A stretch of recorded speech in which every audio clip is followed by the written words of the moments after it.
We're taking on a new kind of football manager challenge. Manchester City have been England's most successful club since being taken over by Sheikh Mansour, as most recently they've won back-to-back-to-back Premier League titles. But all giants must fall. So with this in mind, we're being tasked with a new kind of football manager save. Rather than building up a club, we're looking to destroy one. We're taking charge of Man City in order to destroy their finances and eventually get them relegated from the Premier League. And we must accomplish all of this without getting fired. This is Destroying Man City, a football manager anti-save. And so it begins, a football manager anti-save. We have been hired as the new head coach of Man City with one thing in mind: destroy the club, take them down by infiltrating from within, and to do it all without getting fired. So this is an interesting position to be in because we sort of have to meet the expectations of the club. And especially in season one, we definitely need to establish ourselves as a good manager. But we need to do so in a way to where in the long term, we can steadily decrease the club's status. I'm not totally sure how this is going to work yet, but I have a few things in mind. But first, there are definitely some objectives that we need to meet. We are going to need to qualify for the Champions League in the first season just to stay in the job. But it would be interesting if we didn't quite qualify, if we finished like fifth or something. Maybe we wouldn't get fired, but if we like finished fifth in the league but still did well in the Champions League, maybe that's something that could help us out. Obviously, in the long term, we can see the long-term ambition is to win the Prem, but there is the potential for us to maybe not make the Champions League or just sneak into the Champions League this season and still be all right. If we want to stay in the job, we need to bank on some of these things so that we can do worse on some of these things. So things like playing attacking soccer will be really important. Things like developing players using the club's youth system will be important, and signing high reputation players will be important. And I think signing high reputation players will be good for us as far as financially bankrupting the club. Because my big plan for financially ruining the club is through transfer clauses. We are going to sign high reputation players and we are going to load up the installments, the transfer fees, the appearances fees, and things like that. We're going to do it by signing high reputation players. And that is my goal for financially bankrupting this club.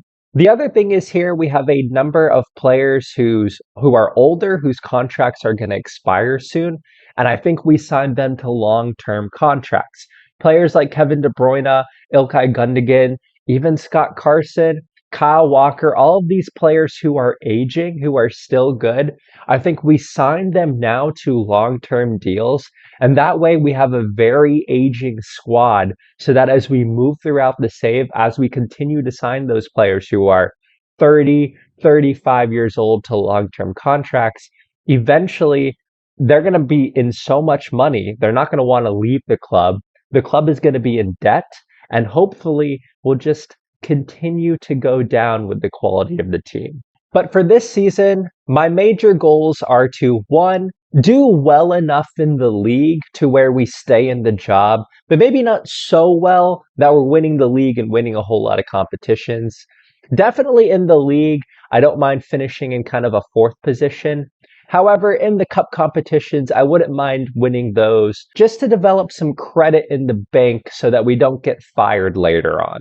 Two, I want to sign some of these players to long-term, a lot of money contracts. Signing De Bruyne, Gundogan, Kyle Walker, all those guys to long-term contracts that are a lot of money that later down the line you might normally regret, but for a save like this, I think it's a great idea.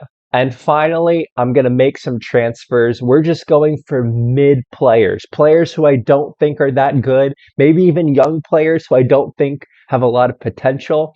But then we're going to get them, we're going to sign them for a lot of money, maybe cheap this year, but with a lot of installments So later down the line, we look like we're going to be bankrupting the club. We only have 30 million to work with, but if we're thinking about installments, we can sign a lot of mid players for a lot of money, sign them to long-term contracts with tons of installments and future fees, and that would put us in a really good position to financially destroy Man City. But anyways, I've just taken over the club. We are at the beginning of preseason. I'm going to go through the entirety of preseason and I will catch up with you on the progress we have made. All right, we have made our way through preseason and the team is actually doing well. We beat Man United in the Community Shield fairly comfortably. For us, this is actually a good result because, again, we are trying to, in season one, establish ourselves as a good head coach to give us a little bit more stability to be in the job in the long term, giving us more time to destroy the infrastructure of Man City. But as you can see here, it allowed us to pass the objective of winning the Community Shield. So we're all set there. Other club vision items for this season is to qualify for the Champions League through the league, reach the latter stages of the Champions League, and challenge for the FA Cup. So if we do well across many competitions, I think that'll put us in a good position, as long as maybe we're not winning too many trophies. But as long as we're hitting the objectives, we're in a good spot. However, looking at our squad composition, we have definitely started the process of, in the long term, really ruining the squad composition. We have a series of older players and players who I would consider mid, especially for Man City's level. We have signed them to very long contracts. So first up here, we have Stefan Ortega. We have signed Stefan Ortega on a new 5-year contract through 2028 with an optional 3-year contract extension. So in theory here, we have him for the next 8 seasons on an 85K per week deal. So he's 31 years old. If we keep him for the next 8 seasons, he'll be on 85K per week until he's 39. Next up, we've given a new 5-year contract to Mateus Nunes, who I think for a player at Man City in Football Manager, I think he's pretty mid. I don't think he's spectacular at anything. He's definitely a good player, but I don't think he's that top tier Man City level. We've signed him again to a new 5-year contract with an optional 3-year extension. So he, in theory, could be here for the next 8 seasons. And if he ends up being one of the best players in City's team after 8 seasons, I think we'll have done well to at least not keep them at the title winning level. And we've done the same thing here with Nathan Ake. We've signed him to a huge 250K per week deal with an optional 3-year extension after 5 seasons. After 8 years, he's going to be 37 years old. And in that time, we also have a yearly salary raise of 5% with a 1-year extension after 5 league games. So in theory, he could be here until he's 9 years, 38 years old, something like that. But again, he's on £250,000 per week. If we have a 38-year-old on £250,000 per week, then hopefully that means that the wage budget will have kind of eaten up a lot of the wage budget and we won't be able to sign any other players. I've also signed Jack Grealish to a new deal. Again, 3 years, £300,000 per week, 5 years or 5% yearly salary raise with a 1-year extension after 5 league games. So we could have him locked in for the next 8 years, 9 years. He's 28, he'll be 36. And Jack Grealish isn't brilliant physically, so he should go down physically, and that'll help us out a lot. He'll be an expensive 38-year-old. And then finally, just to keep going through and talking about it, John Stones, again, we've signed to essentially a new 8-year contract. John Stones is actually a good player, but he's 30 years old. He'll be 38 by the time his contract is over. We have £300,000 per week with a yearly salary raise of 5%. That is going to be big. We've done the same thing with Mateo Kovacic. He's 30. Looking at his contract, we have him for potentially 8 more years. He'll be 38 years old. We're really just destroying the squad composition of this team. We've signed Kevin De Bruyne until 2027, so we have him for 4 years, plus an optional contract extension of 3 years. In theory, Kevin De Bruyne could be 40 by the time his contract is over, and he'll still be on £450,000 per week. We've also signed Scott Carson, who's 38 years old, to a new deal. We've got a 38-year-old on £50,000 per week. We've signed him to a 4-year deal with an optional 3-year contract extension. If he sticks around for another 7 years, he'll be 45.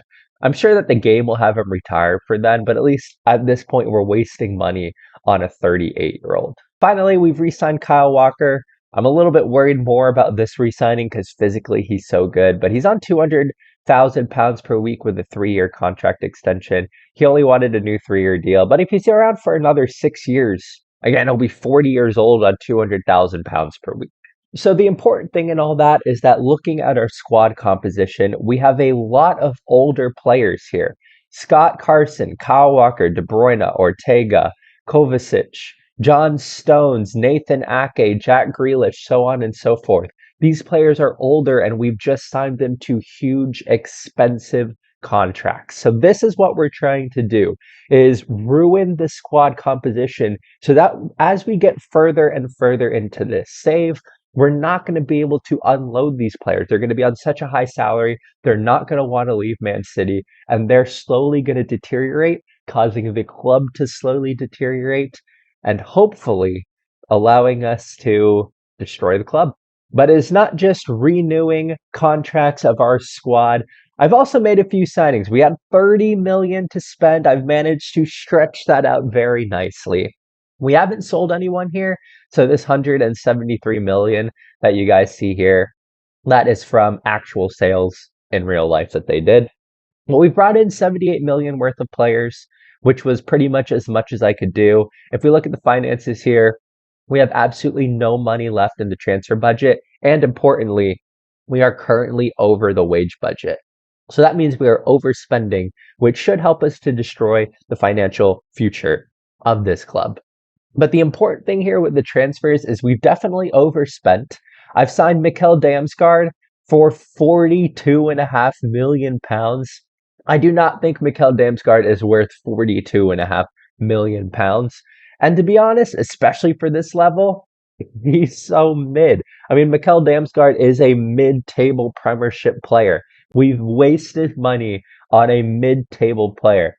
Granted, he's only 24 years old, but he's not really predicted to improve at all, so I don't think we're going to get that. We've signed him to a big contract, £150,000 per week, a 5-year deal with an optional 3-year extension.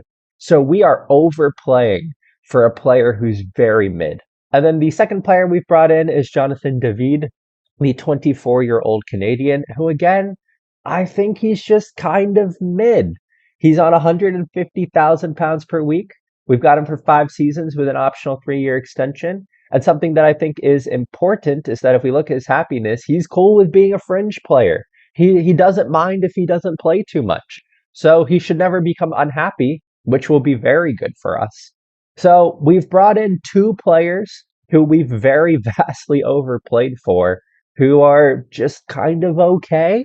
And the other good thing about them is that we have paid quite a bit of money for them, and a lot is coming in installments, so that will hopefully lower our financials for the future. Obviously, a lot of that is going to come out of the transfer budget, so it means we'll have a lower transfer budget. But I just want to make sure the club is always paying money for players. So we have monthly installments, our yearly installments, as well as 6 monthly installments. And they're paying a lot of money for him. So we've done the same for Jonathan David. We've done the same for Damsgaard. I've also included 20% of his next transfer fee and 10% of his next transfer fee. So if the club ever decides to sell them, they're not going to get full profit on them. But that is currently what is in place. We're overpaying for transfers who aren't improving the club, and we're re-signing players who are old to really long and lucrative contracts. So hopefully they don't ever want to leave and the club will slowly start to deteriorate. But finally, looking at our club vision, the last few things we need to hit just to make sure we stay in a job. In addition to completing these objectives, we do need to play attacking football. So to do that, we're just playing a simple 4-3-3, kind of the 4-3-3 that you would expect any Man City team to play. If we do a quick pick here, this is the squad. Honestly, it's still a phenomenal squad. at this point in season one, we don't really have the time to overhaul the squad necessarily and get rid of some of these great players. So I think I'm just going to allow like players like Rodri and these really good players who are still kind of young. I'm just going to allow their contracts to run out. That's something I want to do for Erling Haaland in the future. But I want to make sure the club doesn't profit on them. I don't want any transfer budget coming in with those kind of players. So I think we're just good for a little bit and we allow their contracts to run out. But this is the team, a very attacking tactic, which should hit the objectives. And as we look into the league, we're probably still expected to win the Prem. I would be surprised if we didn't. I would love it better if we just finish in the top four and barely meet that objective. But I wouldn't be surprised with a team this good if we win the Prem. But that is everything we've done. Let's simulate season one and see how we do.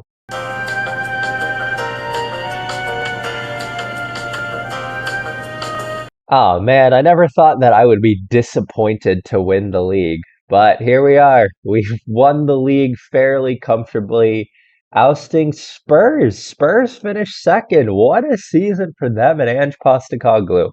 They've beaten out Liverpool, Arsenal, and United for that second place spot. So well done to Spurs on a really good season. All right, let's take a look at our schedule, see how we did throughout the season. Unsurprisingly, very good to start the season.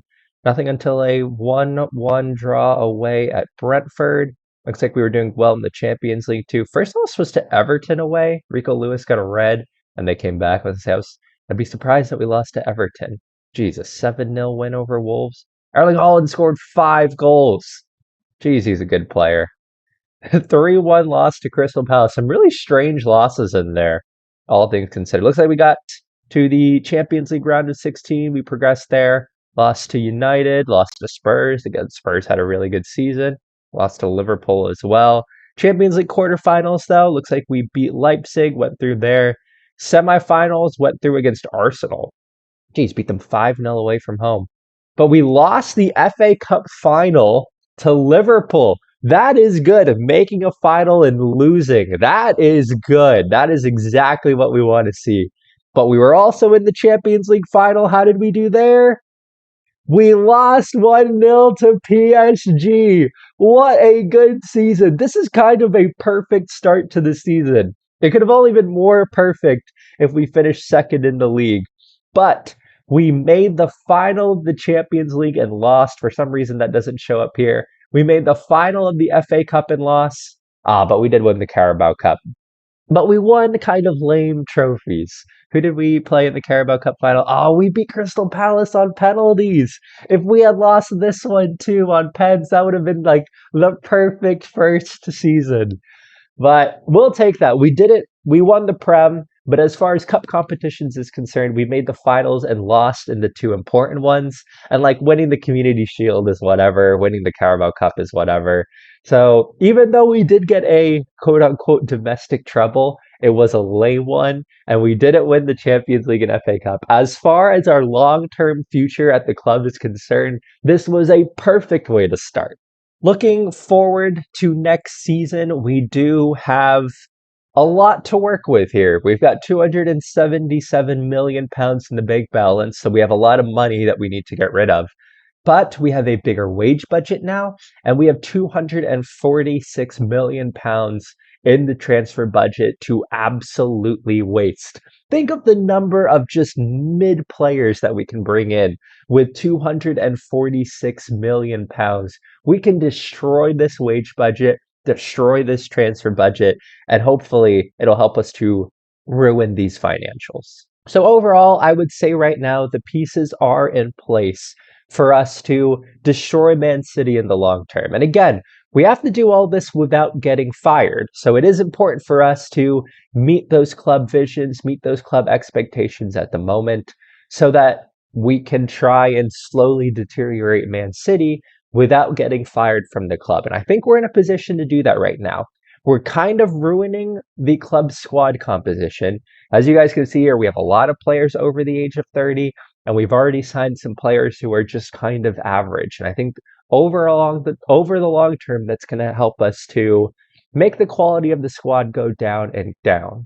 But I think the thing that's going to be difficult is the finances, because we know that Football Manager makes it really hard to bankrupt a club.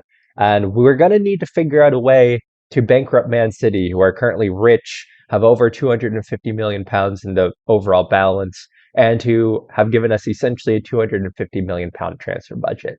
But we'll have a lot to work with moving into season two. Also, I just realized that Erling Haaland scored 51 goals in the league and 69 nice goals overall.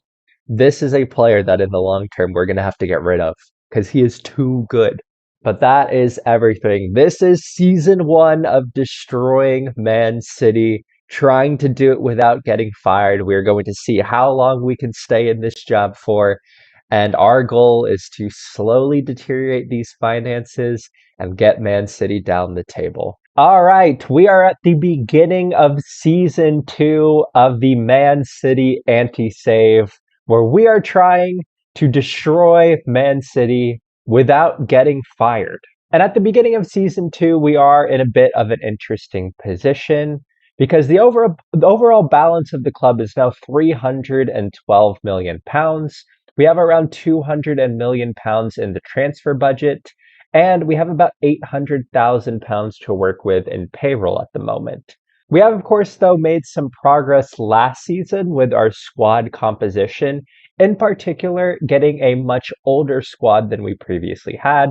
As you guys can see here, there's a little spoiler alert because we've signed Lionel Messi, a 38-year-old Lionel Messi. I'll explain that more as we start to look a little bit at the transfers. But the issue that we still have with the squad at the moment is that Man City are just really good.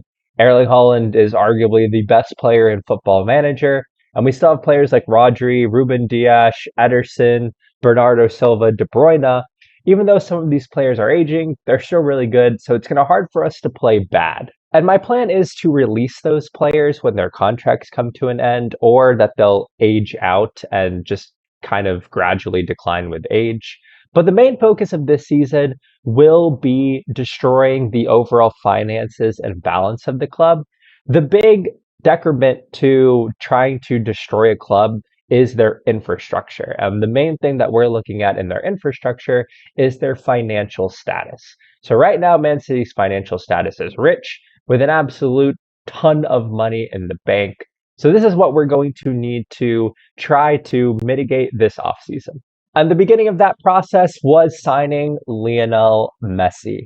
We've only signed Lionel Messi for about 2 million pounds, but the reason I've signed him is because he's 38 years old, and even though he's so good, he is such a good player.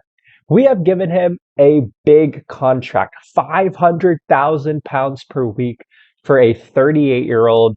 So I don't mind signing a great player like Lionel Messi, because we're paying him a huge contract. So hopefully that will help me to ruin the finances of the club. And something we have to remember from the club vision is that we do need to sign high reputation players. The board has asked that we sign high reputation players.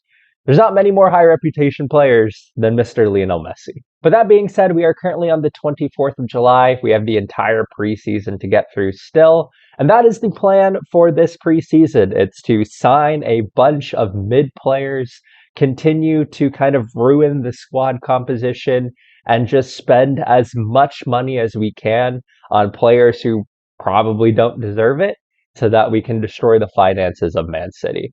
So this is the short-term plan. The long-term plan is, of course, to continue to make the squad worse and worse, continue to destroy the finances. But we're in season two. City squad is still amazing, so we're going to focus on the financials. So we're at the beginning of preseason. I'm going to play through and I'll show you what we've done. All right, we have moved forward to August 12th, right at the beginning of the season. And we are in a very good position, I think. We've had a very good preseason as far as kind of trying to destroy the club is concerned. Unfortunately, we still have 154 million in the bank balance. We couldn't completely destroy the financials of the club in one preseason, but we are well on our way to it. I don't know if you guys can see here. Currently, we're on course to pass financial fair play rules for the Premier Division, but we're not for the Champions League, which tells me we're doing something right financially. Additionally, we've spent pretty much all of that transfer budget. We only have 1.2 million pounds left. But the important thing is we're over £1 million over the payroll, as you guys can see. We're about 1.2 million pounds over the payroll. And that is exactly what we're trying to do. Spend all of the transfer budget and be over the payroll, because that is what is going to allow us to financially ruin this club. So let's talk transfers, because we had a lot of them. Of course, I showed you guys earlier, we signed Lionel Messi, but boy, have we made more signings. We have made a ton of signings. We have spent nearly £500 million. Now, you're probably looking at that and thinking, how did you spend so much money? Well, the reason we spent so much money is because we sold Rodri, and we sold Rodri for £105 million. Now, you're probably thinking, why did you sell Rodri for so much money? Well, the answer is that we spent all of that money immediately. So even though we got £105 million for Rodri, we were able to spend £105 million and more, and include so many more transfer clauses down the line, that we've made this £105 million way more than that. And ultimately, we had to sell Rodri. He's too good. So when you get a Saudi Arabian offer for a world-class player and you're trying to make the squad of a lower quality, you take that offer. So what did we spend all of that money on?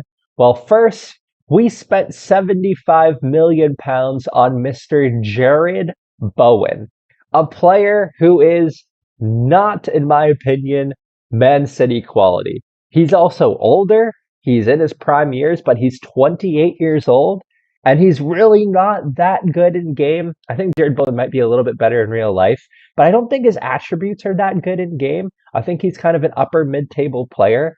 We've signed him for £180,000 per week on a 5-year deal with an optional 3-year contract extension. So theoretically, he could be here until he's 36 years old, and I don't see him playing a whole lot. Next up, we've brought in Karu Mitoma from Brighton.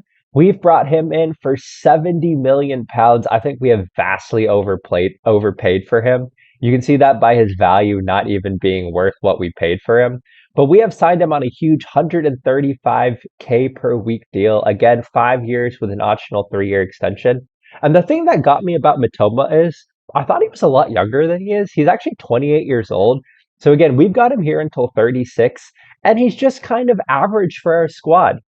We've spent over £150 million on two players who are just kind of average. After that, we've brought in Serge Gnabry. We've signed him for £60 million. We needed to sign players of a high reputation. Serge Gnabry is of a high reputation. We've brought him in on a 6-year deal if you include the optional contract extension, 250K per week. So we're paying him a ton of money, and he's 30 years old. He could be here until he's 36. He doesn't have good natural fitness, so he's going to continue declining. I think Serge Gnabry, again, he's 3 stars. He's just kind of average. I know he's at Bayern, but I don't think in game he's as good as he is in real life. I think this is a good signing as far as we needed to meet the club expectations of signing high reputation players. So we've signed an older, high reputation player for a lot of money. After that, we signed Yuri Tielemans. Again, just an average player. We signed him for £55 million, but with future fees, this will end up going to over £100 million. We have like 50 million in future fees on this deal. And again, he's so mid, and he's not even like a meta player in Football Manager. He has poor jumping reach, poor pace, and poor strength. He has no physicals. He is not a player that can perform in the match engine. So we've spent in the long term £100 million on just an okay player. After that, we brought in Ferland Mendy. We signed Ferland Mendy for £50 million plus some add-ons as well. I'm not gonna lie, Ferland Mendy's a pretty good player. I regret signing him because he might actually be too good. But the big reason that I've signed him is squad composition. He is 30 years old, and we've signed him on a 3-year deal on £195,000 per week. So again, this is me trying to get older players into the squad, but he is actually pretty good. This might not have been the best signing in the world. Along with that, though, I've decided to massively overspend on Antonio Rudiger. We signed him for £50 million, but with additional clauses, that is going to rise to about £105 million. So we have massively overspent for a 32-year-old central defender.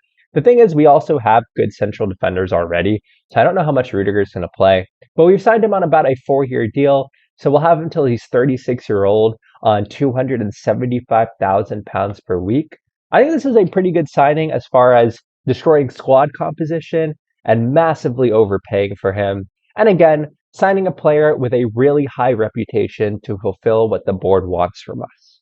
Next up, we've signed Rodrigo De Paul. We've signed him for 45 million plus some additional add-ons. I actually don't think Rodrigo De Paul is very good in the game, but we signed Messi. I figured we'd sign one of his World Cup winning friends as well. And again, for a Man City player, he's not that good. He's only 3 stars. I think he's actually worse than that. They have him as a world-class midfielder. He is not looking at him in game. But again, he's 31 years old. We're paying a huge amount of money for a 31-year-old. He is one to destroy the squad composition and just make the team a little more average. And again, that's just about half of the signings we've done this transfer window. We have spent huge money. Next up, we've signed Curtis Jones from Liverpool, 38 million going to 43 million pounds.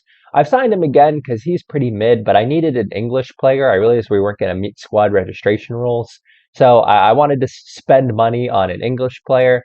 Again, 38 million pounds for a player who's just kind of there. We're paying him a lot of money. If he gets 5 international caps, we'll pay him even more money. But again, we've got him for 5 years. We are overpaying for him for 5 years. For a player who, again, is pretty mid, we went and signed Chris Richards too. Chris Richards is the definition of just like an average mid-table defender. We've signed the American for, what was it, like 35 million pounds straight up. We're paying him 100,000 pounds per week. And we've got some bonuses on him because I don't think he's going to play a whole lot. So I've given him a bunch of performance-related bonuses like winning the Prem, avoiding relegation from the Prem, and reaching the 5th round of the FA Cup. So hopefully we'll also be paying him an additional 15 million. The bonuses are something I discovered real late because what I realized is that they don't go towards the wage budget.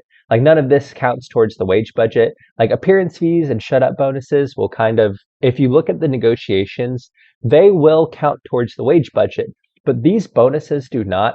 So I only just realized this at the end of the transfer window, but any future players I sign, we're going to look to add a bunch of these bonuses. After that, we signed Clement Lenglet.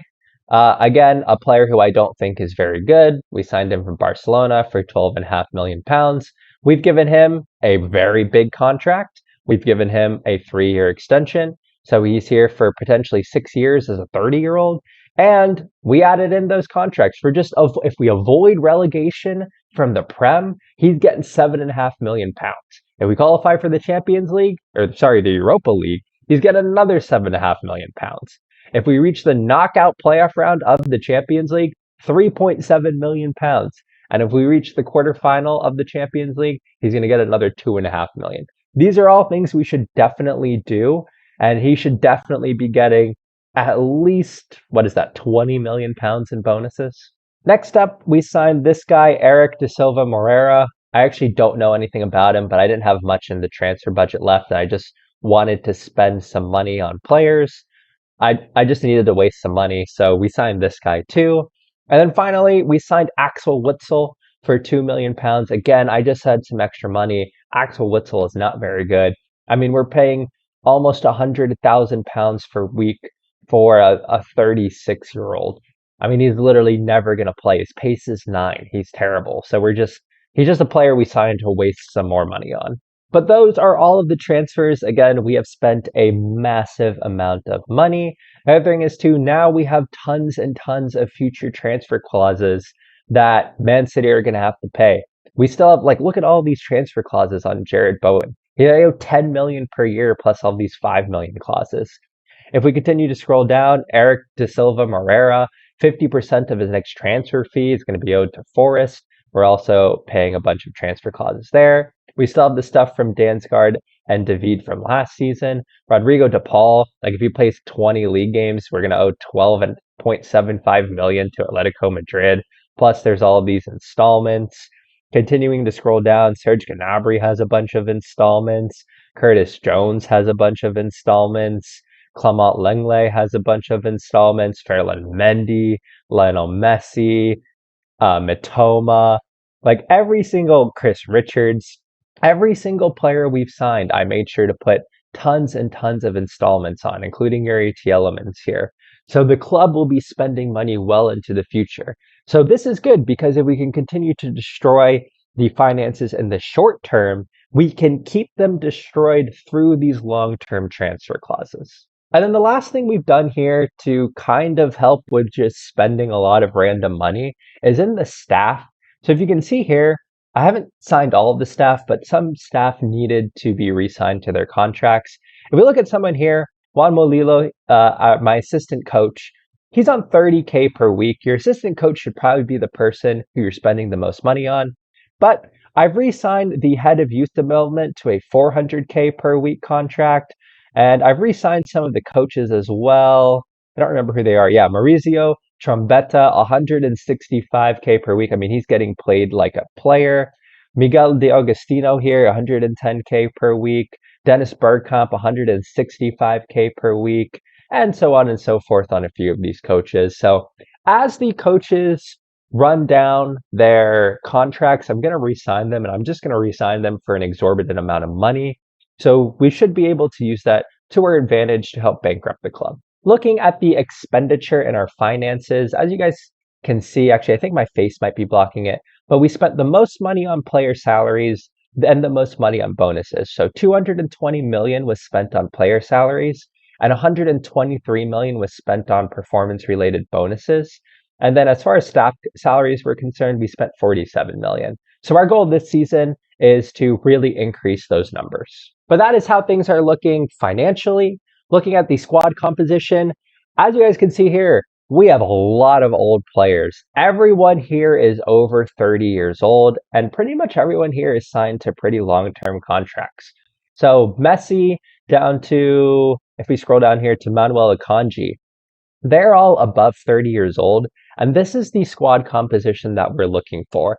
An aging squad who is going to continue to decline with no hope of any potential, and hopefully they'll do kind of poorly. Of course, though, we are still trying to stay in the job. The whole point of this is that we need to be at City for as long as possible. Right now, we're at a B rating. Our job security is secure, which is exactly what we're looking for. And we've done some things that we wanted to do. We signed high reputation players. They're really delighted with that. And what we always want to do is make sure we're struggling with the payroll. That is hugely important. But looking at what we need to do this season, we need to reach the latter stages of the Champions League. We need to win the Prem. Oh, that's not good. I don't want to win the Prem because we need to steadily not win the Prem. That could be difficult, but we need a challenge for the FA Cup, be competitive in the Carabao Cup, and we won the Community Shield earlier this season. So hopefully that'll give us a little bit of a buffer. But we are one step closer to destroying Man City. We've spent a lot of money on players who are either old or not very good. We're continuing to ruin the squad composition, and we're spending a lot of frivolous money on bonuses and staff now. So this is the situation we're in. This is the beginning of season 2. Let's simulate season 2 and see how we get on.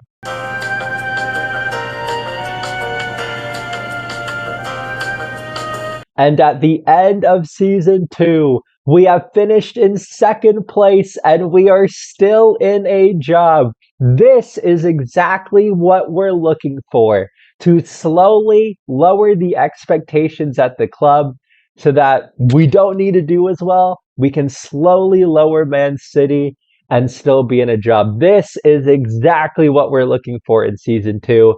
Liverpool have absolutely dominated the league, and we have finished in a measly second place. I'm actually surprised that we are still in a job, but let's look at the schedule to see how we did this season, because we did not meet Prem expectations. So looking through the season, an early loss to Chelsea set us on our way. We lost to Bayern. I wonder if we did in the Champions League. We got knocked out early in the Carabao Cup, so we didn't get a Carabao Cup buffer. So how are we still in a job? That's the big question. Looks like okay, we're doing well in the Champions League so far. Losses to Spurs and United. They would not be happy that we lost to United and Arsenal.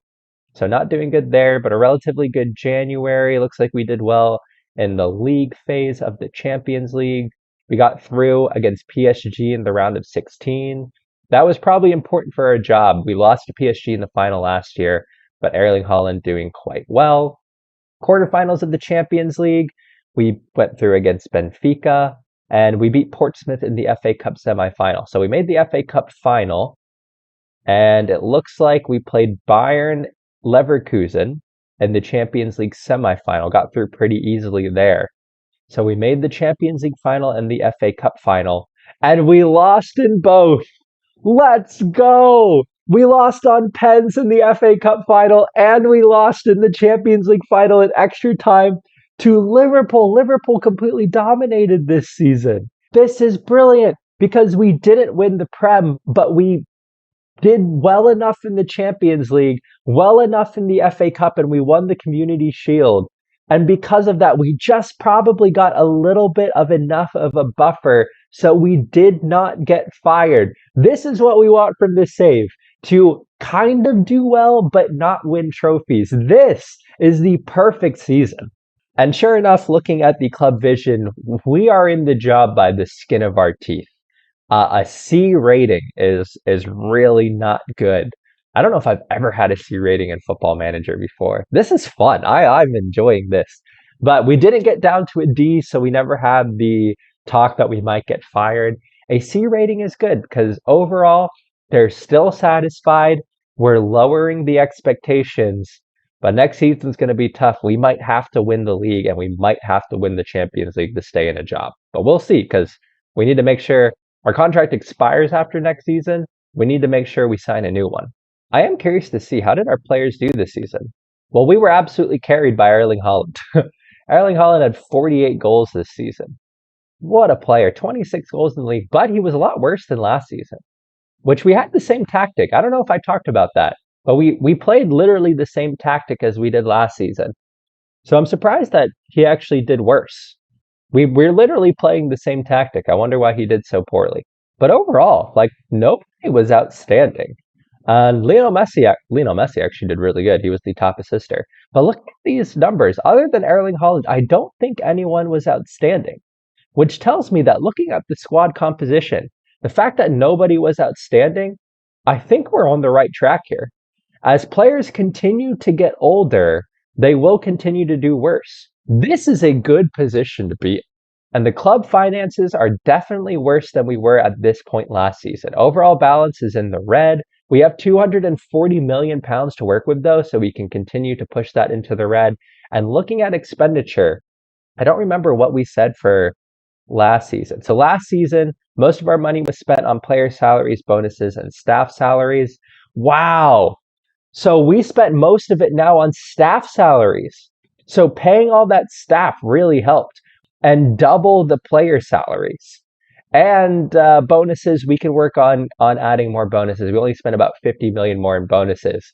But it looks like staff salaries might actually be the move for destroying the club. Next season, we are going to spend a lot of money on staff salaries. We could get that to £500 million in staff salaries. We have made some really good progress here. We went from financial status rich to financial status okay in one season.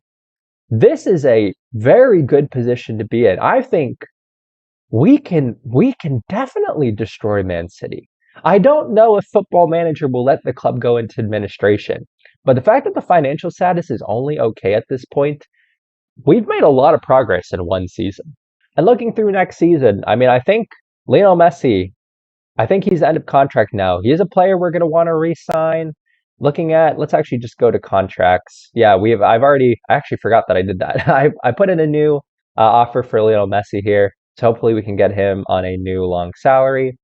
But I mean, if we can. Axel Witsel here, maybe we can sign him. No, he's retiring. But we don't have too many players who are contracts are ending. It's just Messi and Witsel here.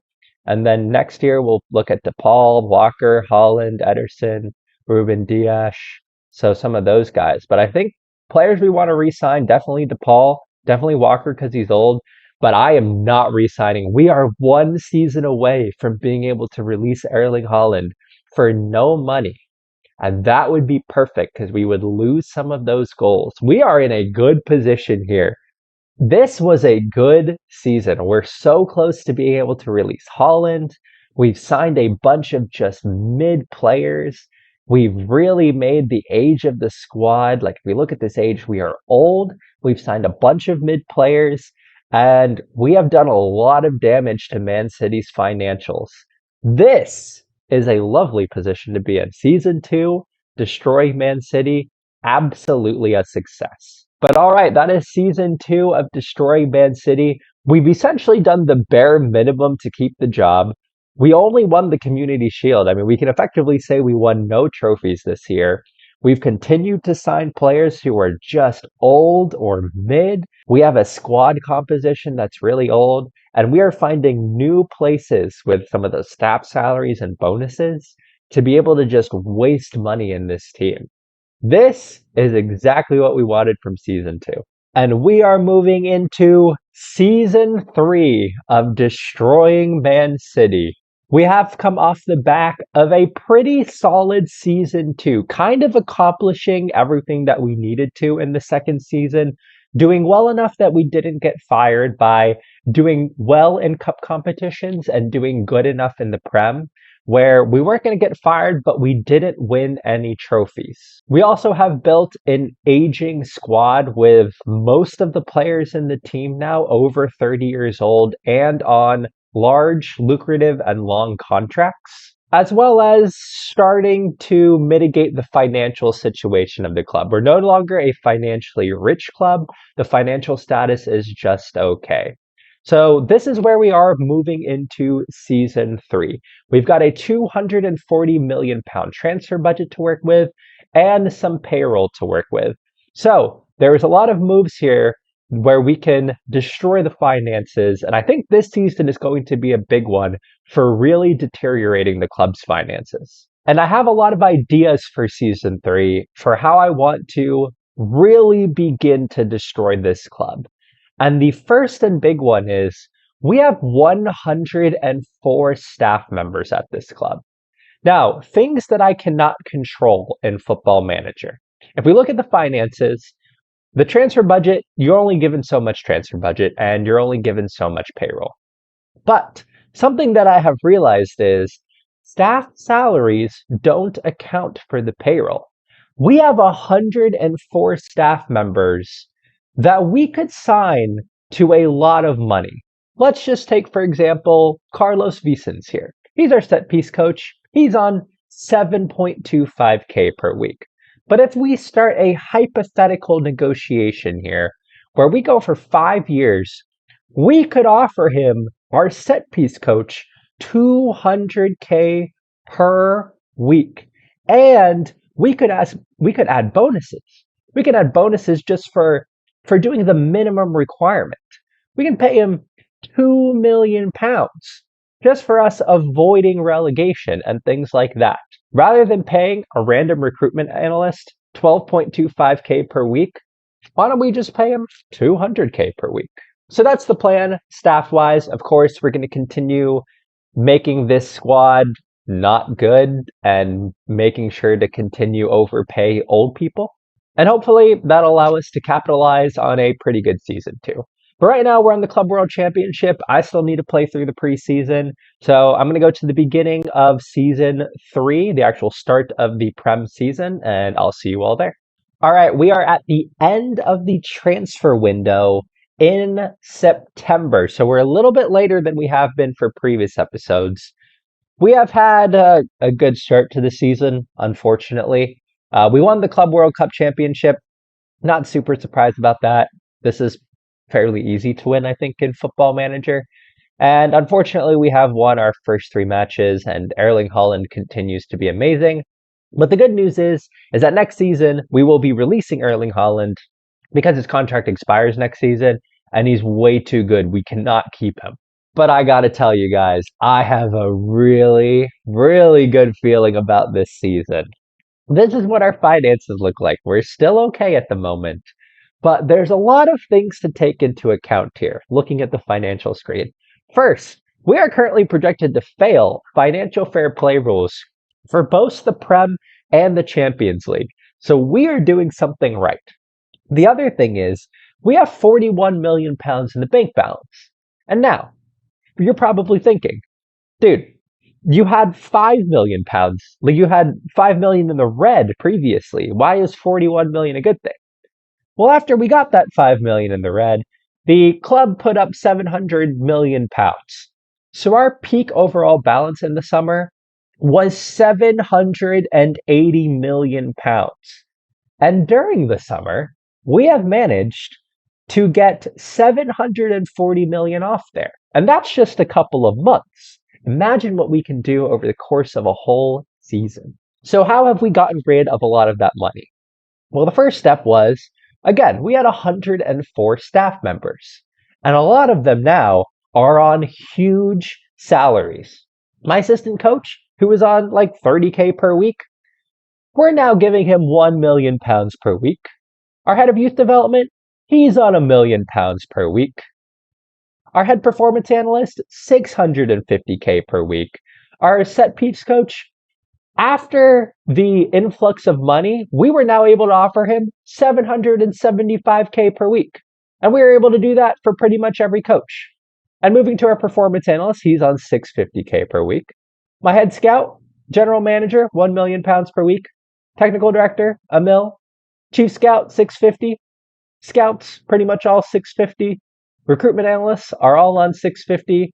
Head physio, he's on 775K. All our physios are on 775K. Same thing with our sports scientists. So we have huge amounts of money going to the per week base salary of all of our coaches and staff. And we have related bonuses that should be pretty easy to get. I mean, avoiding relegation, we're going to be giving like 104 staff £10.5 million. So in theory here, we should be able to really deteriorate the financial status of the club just off of our staff alone. And the nice thing with that is none of that goes into our payroll budget. So we're still able to overpay our players. We're spending £12.8 million per week on players, which is well over our payroll. And with that, we're spending our payroll on a lot more just mid players. I'm going to talk about signings first. We've got out £57 million worth of players. Some players who I didn't know, who I just kind of accepted bids for. But the big news is we have sold Ruben Dias. And Ruben Dias is 29 years old. He's still in his prime, and we've sold him for a mere £37 million. This was a great deal as far as kind of underselling a player, and we could reinvest that money into transfers.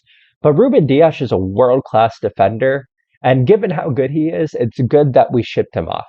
And that allowed us to sign a lot of players who are okay. First up, we signed Archie Brown from Fulham.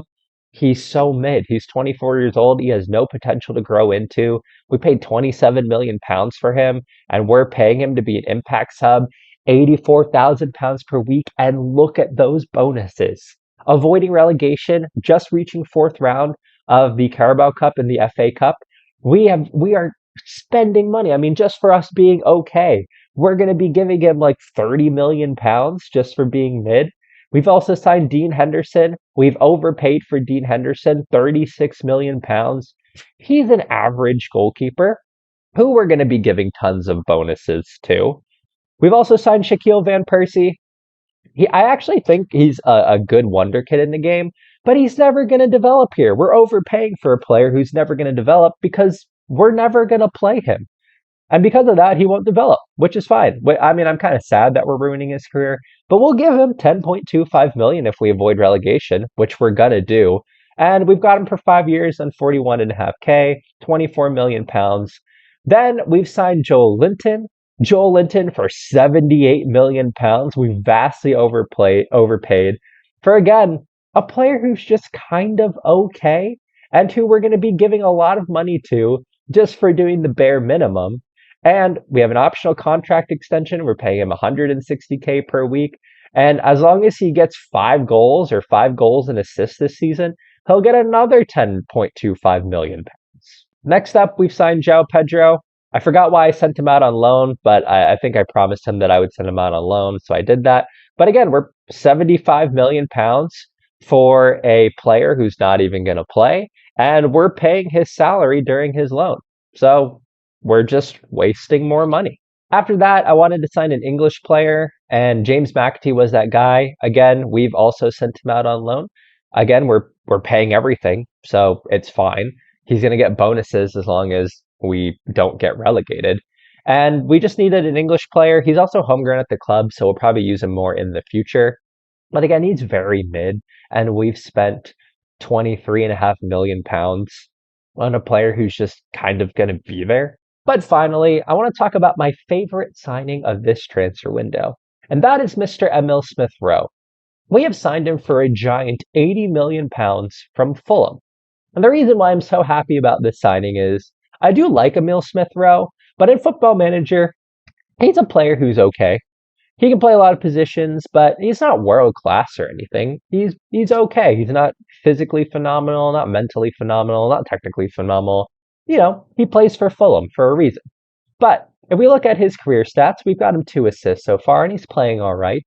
And that is a good thing for us. And the reason for that is I have signed him to an enormous contract.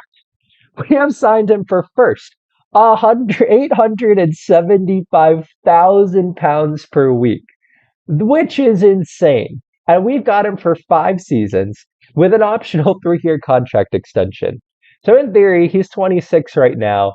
He could get to 34 years old and be on 875 grand. Along with that, we've given him a nice loyalty bonus. We've maxed out appearance fees, goal bonuses, assist bonuses, international cap bonuses, maxed out the unused substitute fee. If we reach the bare minimum, he'll get 8.75 million for all of that. And then I actually want Emil Smith Rowe to do well, because if he scores 5 goals, he'll get 8.75 million. Another 5 goals, another. Assists, same thing. Combined goals and assists, same thing. We're just throwing money at Emil Smith Rowe. And if the club ever wants to sell him, he's going to get 50% of the sell-on fee percentage. I have absolutely changed the game, I think, with this Emil Smith Rowe signing. And I hope he just eats up our budget. And for that reason, I have switched to the 4-2-4, which is a meta formation as far as goals are concerned. And I am locking in Emil Smith Rowe on the wing here, because I want him to score goals, I want him to get assists, and I want us to just waste money. I have put pretty much all the money in Emil Smith Rowe's contract, and for that reason, I am locking him into our starting lineup for this season's simulation, because I just want us to throw money at him. And of course, within all that, we still continue to just have all of these crazy transfer clauses. For example, João Pedro, he's not even with us this season, but we're just going to be doing crazy transfer clauses. Also, every league game he plays, we'll pay 100K for it. 50% of his next transfer fee is going to go to Brighton. So we're just spending mass amounts of money on these players. Emil Smith Rowe, same thing. Actually, if we ever sell Emil Smith Rowe, 50% of the transfer fee is going to him, and 50% of the transfer fee is going to Fulham. So I believe if the club ever, for some reason, decided to sell Emil Smith Rowe, we would get no money from it. And looking at the squad composition, this save is a beautiful thing. Look at all of these old guys. We have so many old guys. I mean, even the players who signed, Joel Linton's old, Jared Bowen's old, all of these guys are so old. And the guys who aren't old are kind of mid. I mean, obviously Phil Foden and Erling Haaland were here, but like Curtis Jones is okay, João Pedro's okay, Archie Brown is eh. Moving up, Chris Richards is okay, Jonathan David is okay, Matoma is just okay, Henderson's okay, Bowen's okay, Joel Linton's okay. This is the kind of squad composition we're looking for. We have old guys, the best players in the club are old, and looking at the young guys, they're all kind of mid. I'll also add that I've signed a couple of players to new contracts. A big one is Phil Foden, because I think we can waste a lot of money with Phil Foden too. I know he's world class. But looking at his contract details, we've given him the Emil Smith Rowe treatment. So if Phil Foden does anything good this season, we're going to pay for it. And again, the thing with all those bonuses is we're kind of hiding expenditure from the club because none of that goes into the payroll. None of that goes because it's not like base wage or appearance fees or things like that. All of those bonuses aren't in the payroll. So it's kind of like we're hiding expenditure from the club. So whatever the current projections are for what the club thinks we're going to spend, we should be vastly overspending that. And we've kind of already seen that because we've gone from 780 million pounds in the budget to now about 41 million pounds. And that should continue to go down over the course of the season. So overall, I think we're in a really good spot. As long as we continue to not get fired, if we can keep this to about a C, we should be in a good position here because I think we're starting to get to the point now where we're really going to destroy the finances of the club. And I want to make sure we keep doing that. So we got to make sure we stay in the job because the longer we stay in, the more damage we can do. That all being said, that is what things look like at the beginning of the season. If we look at the Prem, we are top, so I guess we're doing really good and we should still stay in the job. But we're in September right now. I'm going to sim to the end of the season. Let's see how we did.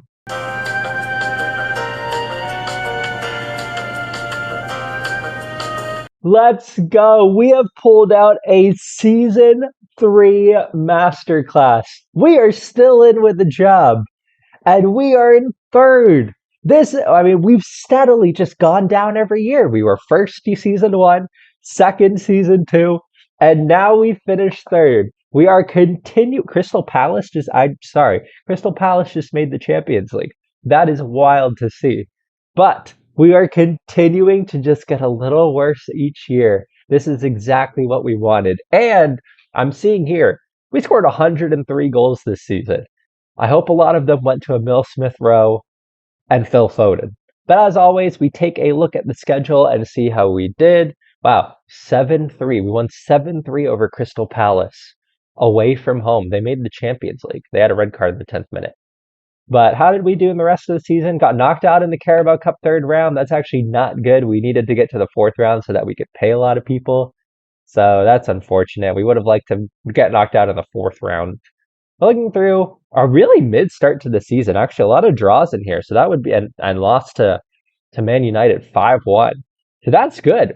We're definitely not as good as we were in previous seasons. I like to see that.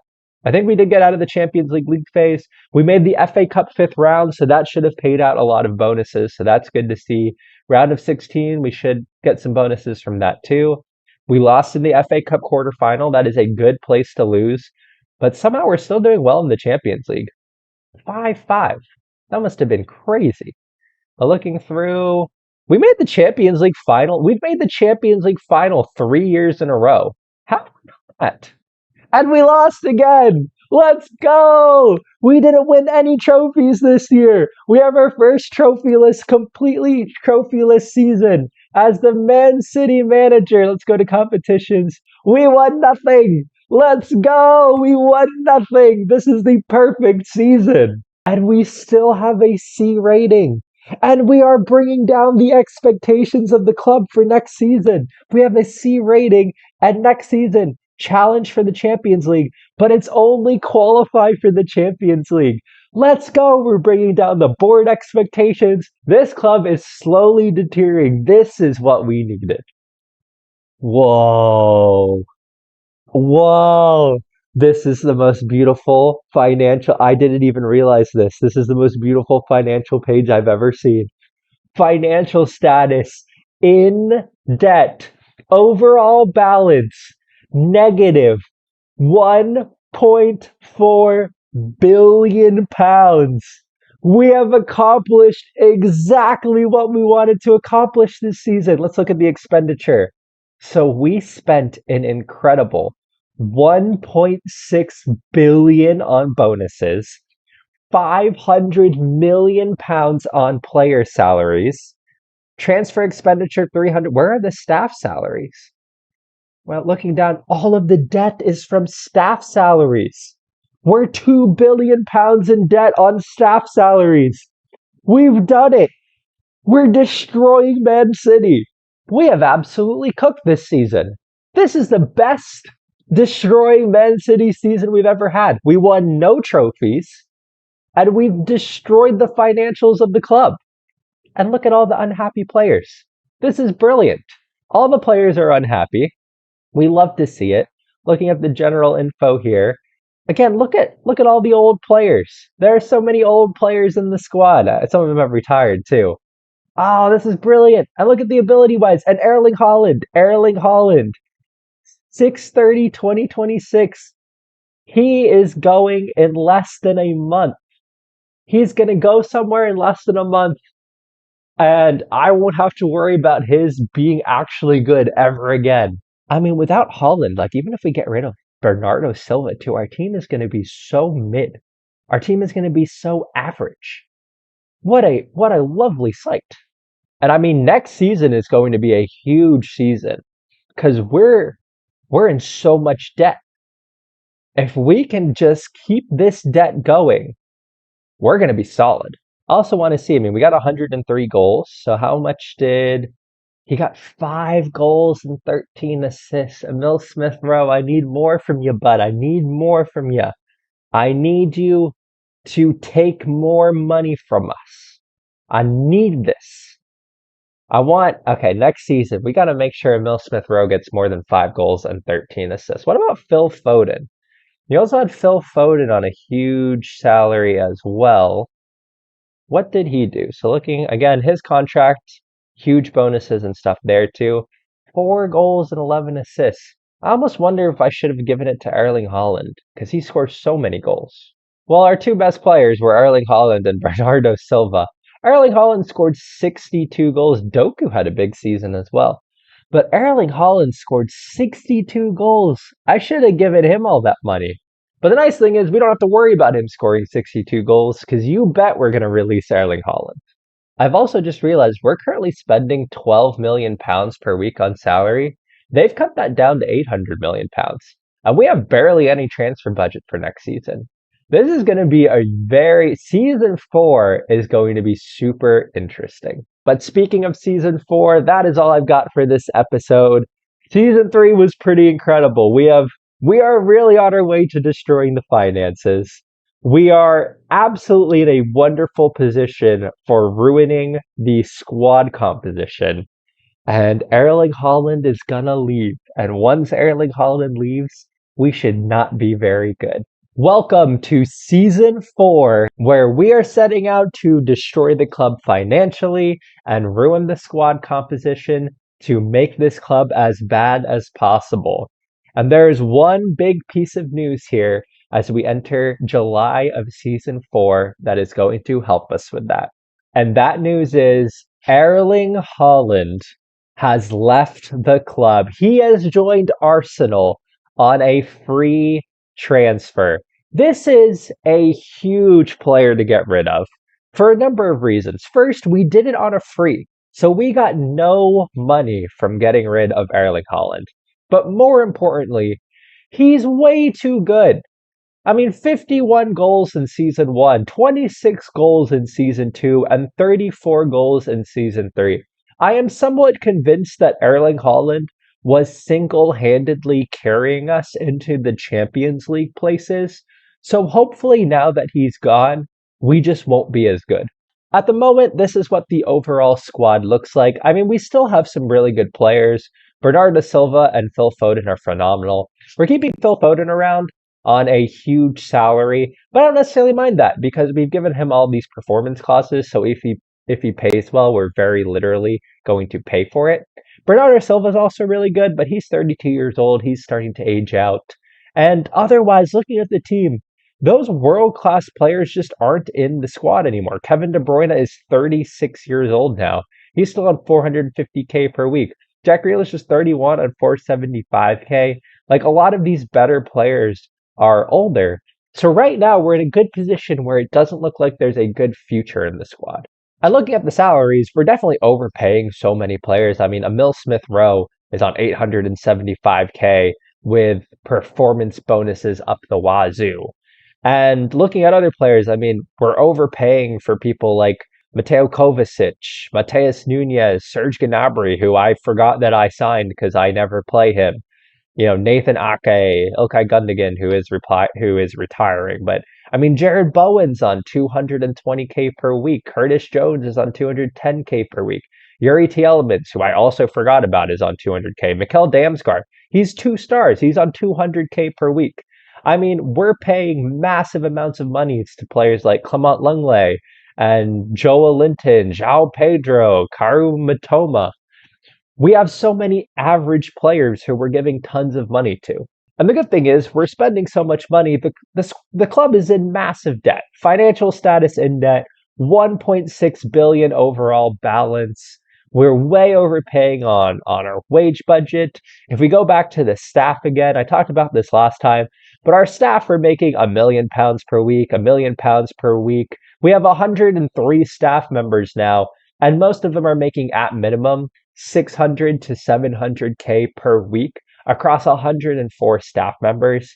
So between that and the massive amounts of money we're paying for our squad, we're projected to fail FFP, we're projected to fail Champions League FFP, and we're in huge amounts of debt. What that does mean, though, is that I don't know if I'm going to be able to sign anybody. We can't, well, we don't have any money. If we go back to those finances, we're £4 million over in the payroll, and we have 7K in transfer budget.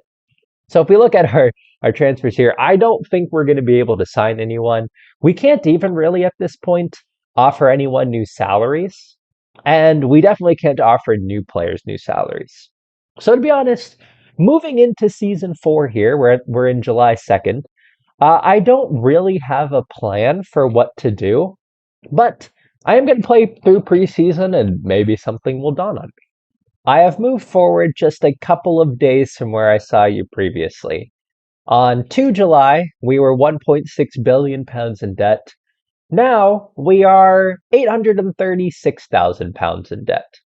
So where did all this money suddenly come from? Because as you guys can see, our profit for this month is £1.6 billion. Well, the reason for this is because the board has arranged a bank loan to pay off £1.73 billion to help with the club's running costs. We are in so much debt. Looking at the finances, the debt and stuff isn't reflected yet, but if you guys can see down here, bank loan £1.73 billion. We had been getting other bank loans that I had forgotten to talk about actually.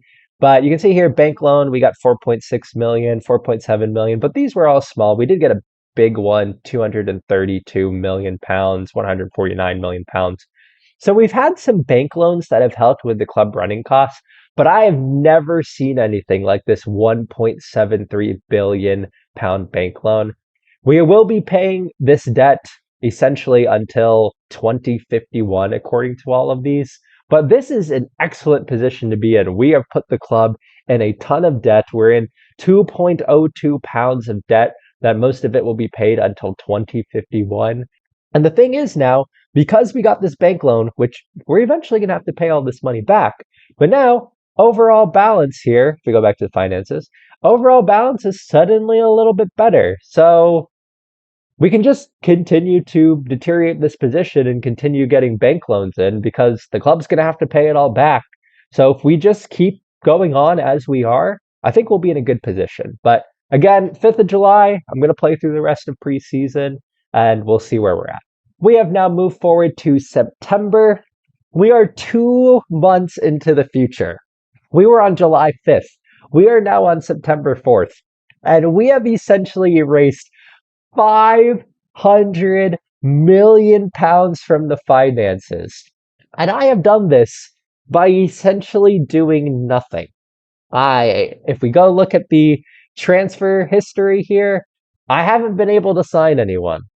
I mean, it's just been impossible. We've released some players out on a free or on loans, but I haven't been able to sign anybody. So I haven't really done much. The only things I've been able to do at this point are I did give Phil Foden. We saw that he got that contract. So I've decided to lock him and Emil Smith-Rowe in. The other thing is we were able to give Jack Grealish a contract. So now he has all of these clauses as well. So all I've done pretty much in this preseason is lock those three players into their positions because at this point, given the club's finances, I think we really need to go for the jugular here and just trying to ruin the financial status of the club. And I think we're in a position to do that with how much debt the club is in. And by locking in these players, hopefully they'll force the club to pay them a lot of money. We of course also have our 103 staff members who we're paying loads and loads of money to as well. So they're just eating up a lot of those finances. And in essentially 3 months, we've been able to destroy the balance again. I mean, this is a fantastic position to be in. Looking at our expenditure, I mean, we are just spending loads and loads and loads of money. I mean, this season we spent 500 million pounds alone on staff salaries, 440 million pounds on bonuses already, and 112 million on player salaries. I mean, we are just spending money like it's nobody's business. But the nice thing, though, is it is somebody's business, and it's Manchester City's business, and we are ruining it. But yeah, honestly, I haven't really done a whole lot else. I haven't been able to because without a transfer budget or an additional wage budget, we can't really do much, but the squad is still old. The young players in the squad are still average. So squad composition is still looking good, even though I haven't been able to do anything to it. Everyone's old or bad. And we've been able to overpay. We're overpaying our staff, we're overpaying players, and we're destroying the finances. So this is the route we're taking. I mean, there's so much debt here. I mean, there's still $1.6 billion in overall debt. That granted is still paid until 2051, but hopefully over the course of the season, we'll continue to accrue that debt.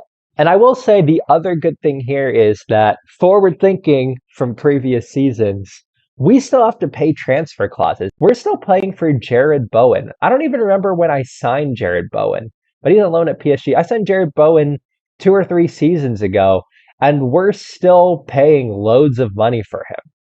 Eric da Silva Moreira, I don't even remember him, to be honest. Some young guy who I signed. We're still paying for him. Mikkel Damsgaard, I signed him in like season 1. We're still paying for him. Same thing with Jonathan David. We're still paying for him. Rodrigo De Paul isn't even at the club anymore, and we're still paying, like, we still owe him 5 million and 6 installments of 2.5 million. So we're just Serge Gnabry. He's not even at the club anymore. We're paying him all kinds of. Oh wait, do I have him out on loan? No, sorry, I have him out on loan, but I'll end up releasing him. But we're still paying loads of money for him. Dean Henderson, if he plays any matches, we'll be paying for him.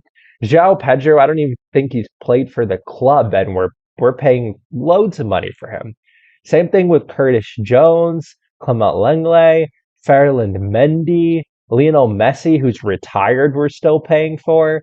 Mitoma, like all of Chris Richards, Antonio Rudiger, Emil Smith Rowe, Yuri Tielemans, every signing we've made just about, we're still paying for them. So this is perfect because even though I couldn't sign any transfers, forward thinking from previously, we're still paying loads of money for these guys who we signed years ago.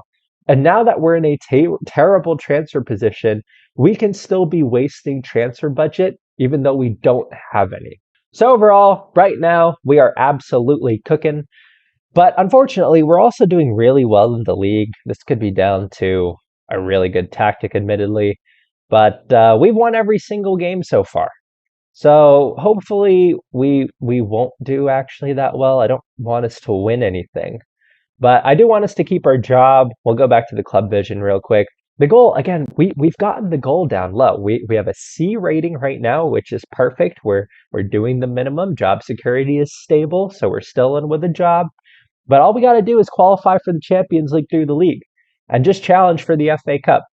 They also want us to reach the latter stages of the Champions League, which is just the quarterfinal. That's probably going to be the most difficult one. But we're doing good enough in the league right now. Hopefully we won't win it.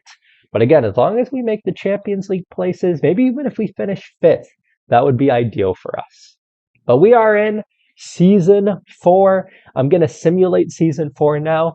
Let's see how we do. One day later. I am back earlier than expected because just one day later, the club are close to administration. I have never seen this inbox message before, but from our chairperson, Man City close to administration. The club are in a serious financial state. We are over 400 million pounds in debt and continues to lose money. This is an unsustainable financial position. This right here is the key words. I have never seen this before, but if we can get City into administration, that would be, I mean, if City goes bankrupt, we would pretty much have accomplished our mission. This is absolutely brilliant. But this is the reason I've come back. We still got to simulate the rest of the season, so I'm going to do that now. But we are in a great position.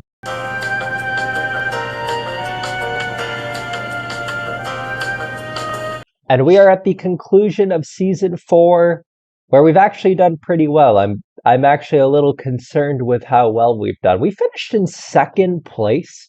How good is the tactic that we finished in second place? We should not be this good.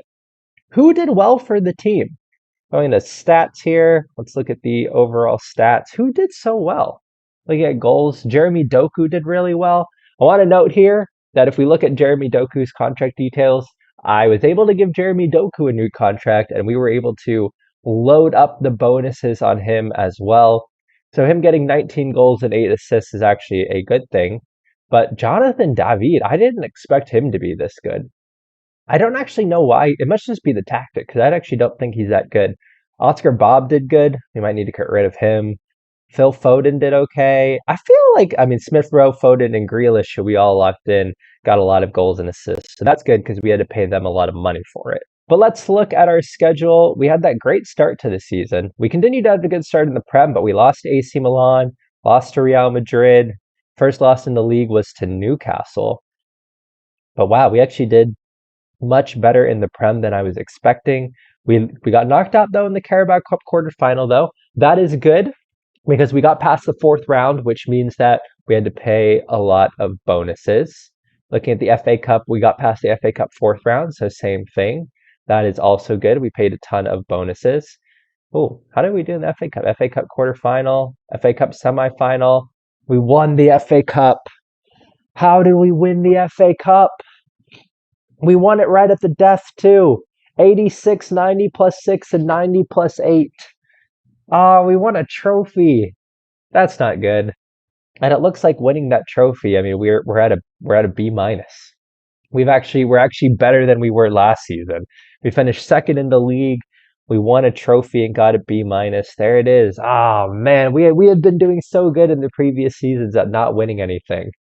But there we go. But we got knocked out. I forgot to look at the Champions League. We got knocked out of the round of 16 by Real Madrid. We won 3-1 at home, and we lost 9-0 away from home. De Bruyne getting a red card. That, okay. I could have gotten fired probably off of that game alone. But that is a destroying Man City kind of result there. That is nice to see.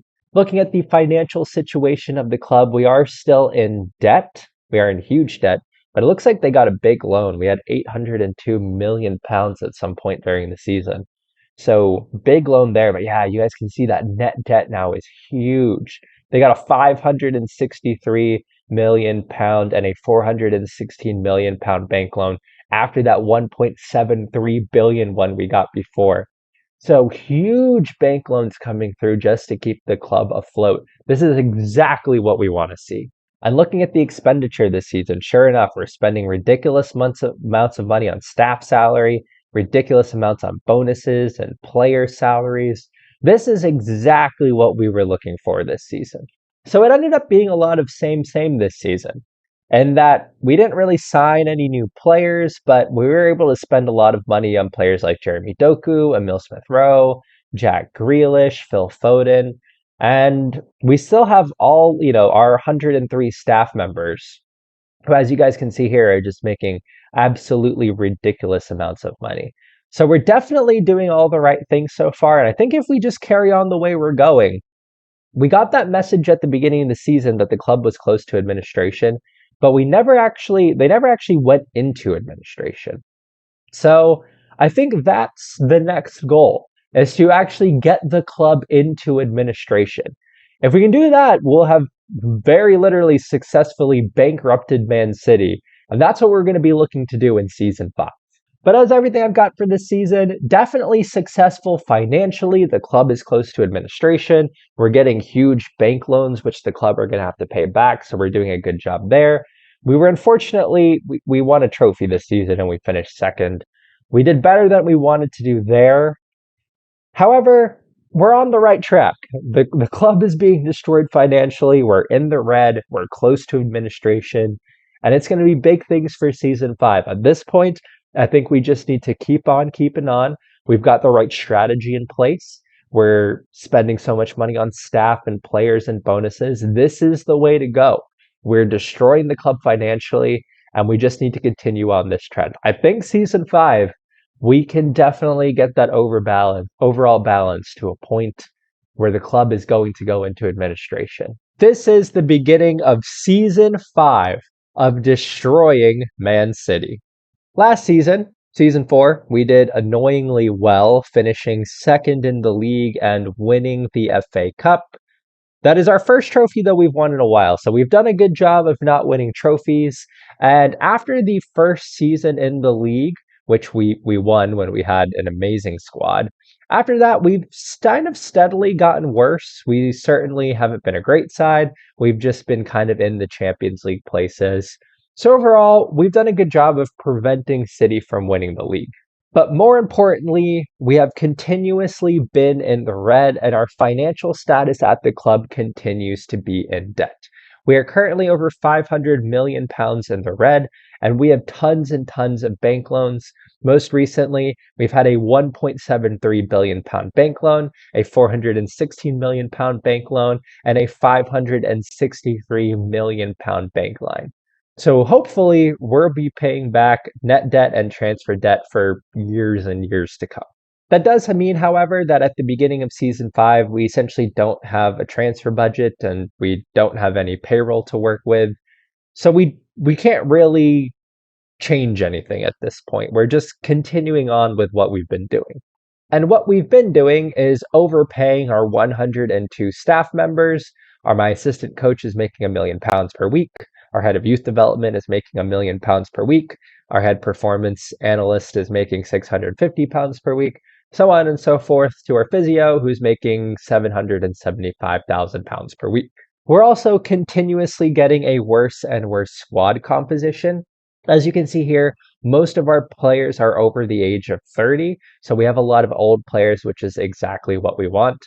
And for our players of higher ability, I mean, Oscar Bob right now is one of our best players. He's 4.5 stars. He's not that good. We obviously still have Phil Foden, who's brilliant. Rico Lewis is really good. But we have a lot of mid players now. Our team is getting progressively worse. Those older players, as you guys can see here, those older players who were once brilliant, Kevin De Bruyne is slow now. His pace is not. He is not that good. Antonio Rudiger, pace is 12. Look at all those downward arrows. Continuing on, looking at someone like Ederson, he's 34 actually. He's still pretty good for a goalkeeper. But Mateo Kovacic, kind of, he's no good. John Stones, he's getting old. That pace is deteriorating. We're seeing a bunch of downward arrows. And look at all these guys. They are vastly overpaid. Hugely overpaid.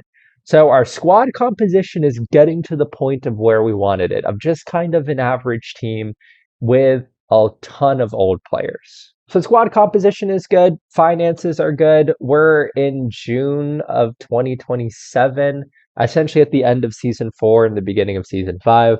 So I'm going to continue forward to essentially the end of the preseason here to tell you guys what I did during season 5's preseason. But I don't really have a plan at this point. It's just keep on keeping on. Where we've got the right things going, we need to just continue with what we're doing. So this was the weirdest preseason we've ever had. We're currently on the 29th of August for some very specific reasons that I'm going to talk about. But we got some money. The board just keep providing these cash injections. And something very interesting happened. We went from not having a transfer budget to me now having spent 417 million pounds. We did have some help. We sold Bernardo Silva for 15 million pounds. I was pretty happy with that because we sold him for only 15 million pounds. And Bernardo Silva's pretty good, so it was fine getting rid of him. And then we sold Savio for 60 million pounds. Savio was actually pretty good, and I was worried about him being a young, good player. So I didn't mind selling him to Liverpool, one of our direct rivals, for 60 million pounds, because that also allowed us to spend some serious cash. But somehow, the board gave us this huge cash injection essentially at the beginning of August, and I spent a lot of money. We were able to spend a lot of money. And as you can see here, that worked really well. We're in huge losses for overall balance and stuff, which I'll get into that in a bit. But let's talk about who we've signed here. So first up, we've signed Ben Doak here. He's already listed. I'll tell you why in a minute. We signed Ben Doak for 90 million pounds from Liverpool. Ben Doak is a two-star player. He isn't good at all. We've spent 90 million pounds on him. This is the definition of signing an average player. After that, I needed a goalkeeper, so we signed Lucas Chevalier, who again, he's 2.5 stars. He's just okay. I've spent 35 million pounds on a mid player. After that, I needed an English player, so we spent 78 million pounds on Ben White, who is now transfer listed. Again, I'll explain why in a little bit. But yeah, we've 2.5 star player who we've spent 78 million pounds on, and we've given a ridiculous contract to. All of the contracts, by the way, are going to look like this, with huge bonuses everywhere. I'll show you the Ben Doak one as well. We're giving them all kinds of bonuses as long as we avoid relegation, do kind of minimally in the FA Cup and Carabao Cup, and if they do literally anything, they're going to make so much money. But we needed English players, so we signed Morgan Gibbs-White. We signed Ezri Konsa for 60 million. I don't even think Ezri Konsa is that good in game, but he's another player who we're giving bonuses to just if the squad does well. We've brought back Aymeric Laporte. He is 34 years old, so we're just signing an old mid player, but of high reputation. We've signed him for 12.5 million pounds. We've given him a nice big salary and a nice bonuses going through there. Moving forward, we've signed Ivan Martin. Again, just an average 2.5 star player who we've signed for 53 million pounds.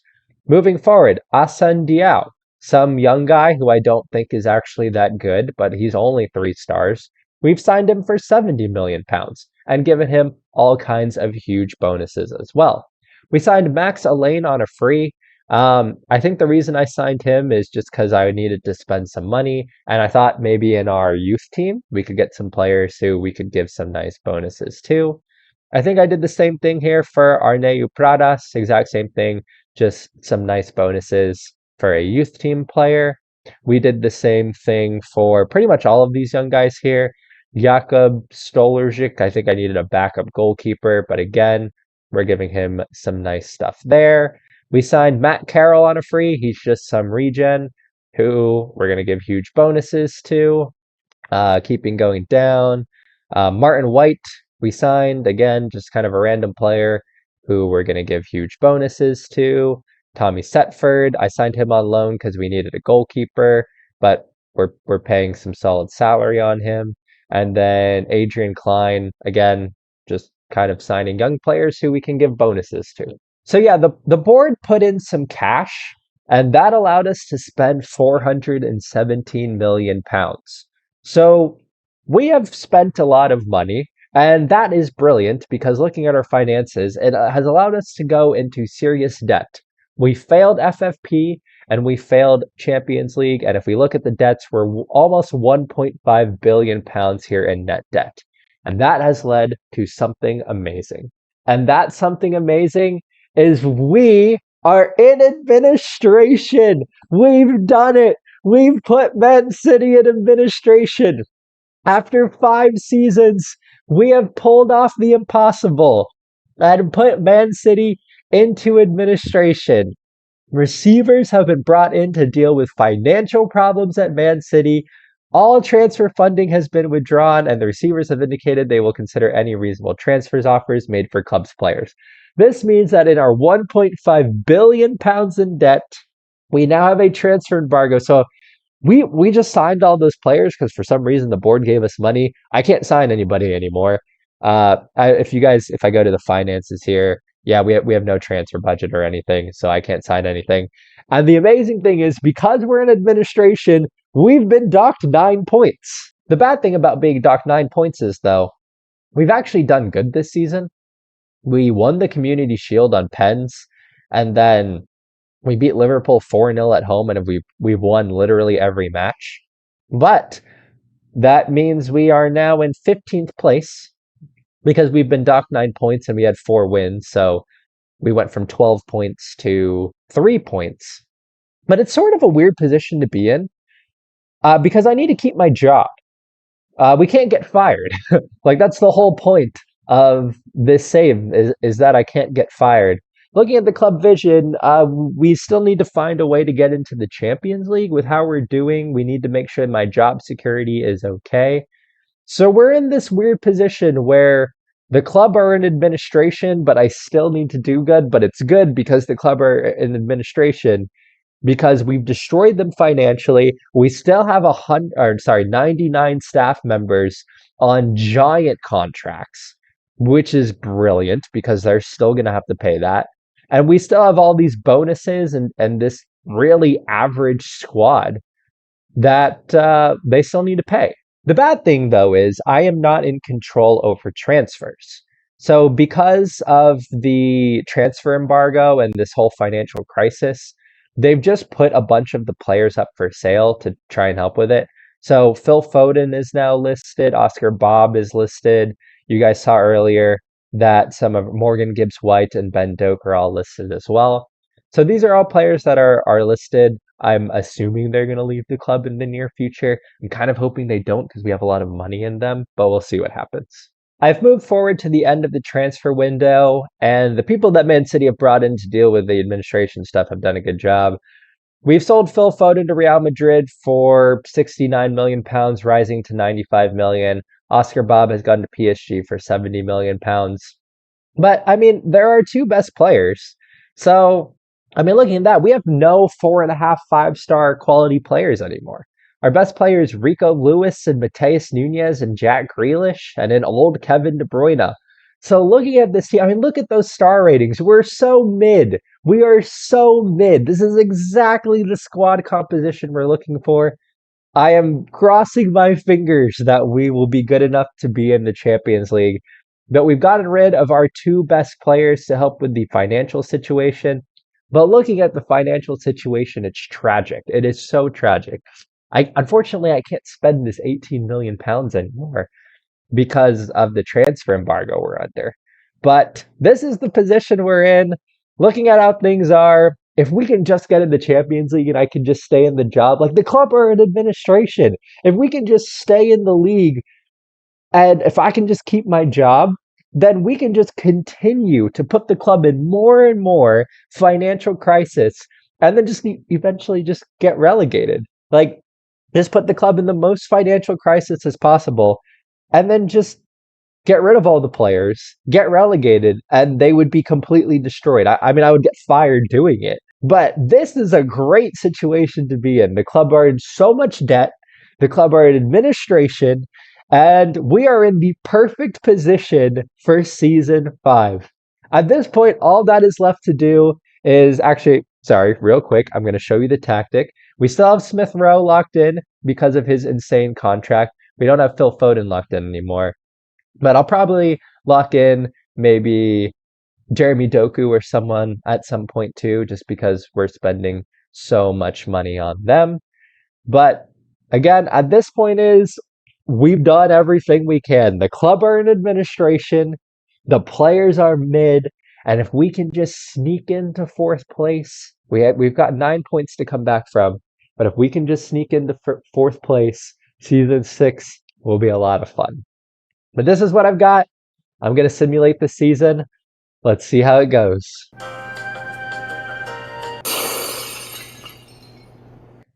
I am back in January for a couple of reasons. First and foremost, I might get fired. So, looking at the club vision here, I'm down to a C, and the board is disappointed in me. So, I'm coming back because I need to show you guys the changes we are making, because I might legitimately get fired because we are sitting in seventh. We are 6 points off fourth place, and I need to finish at least fourth to keep my job. So we're making some big moves here to make sure I at least get back into those Champions League spots.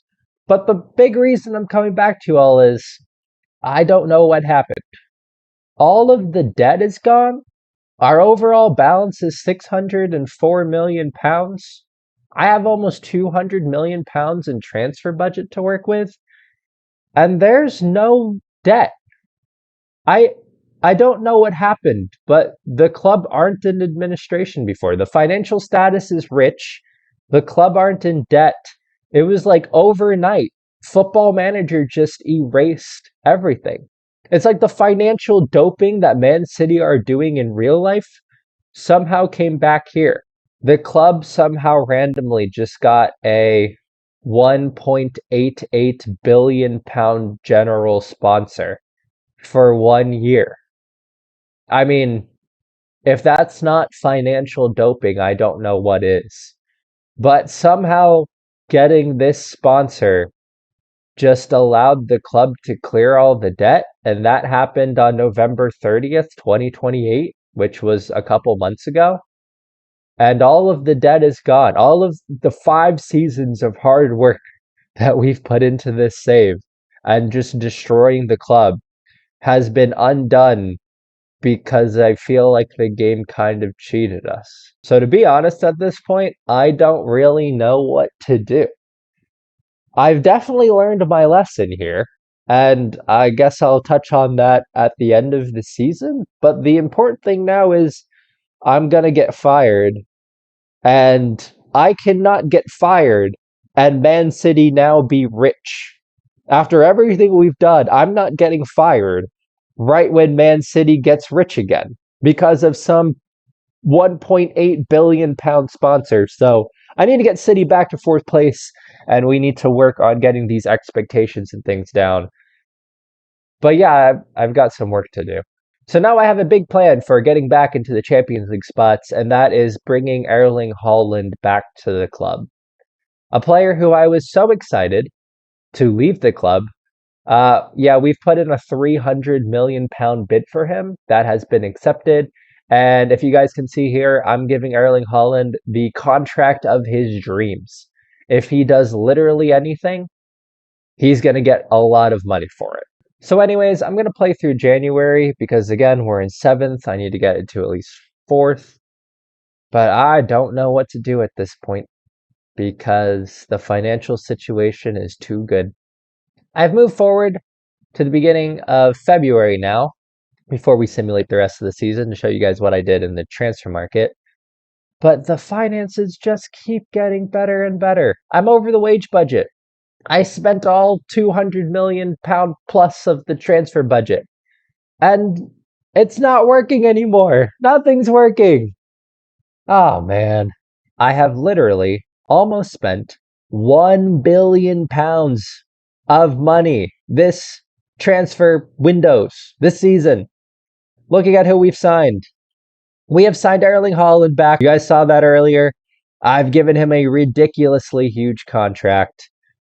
I mean, we need him. He's already got 5 goals in 3 matches. We need him. I'll show you guys how we're doing now. But we've spent more money. I signed Sandro Tonali, 120 million pounds, because he's pretty good and I need to get back into the Champions League. We needed an English player, so Mark Gahey's come in for 95 million, rising to a little over 100 million pounds. Because again, we just need the players. We've also signed some other kind of random players, just because I needed to use up some of the money. So we signed David Raum here. He's an okay left back, but he fits our mold because he's old, and we're again giving him a lot of bonuses and money.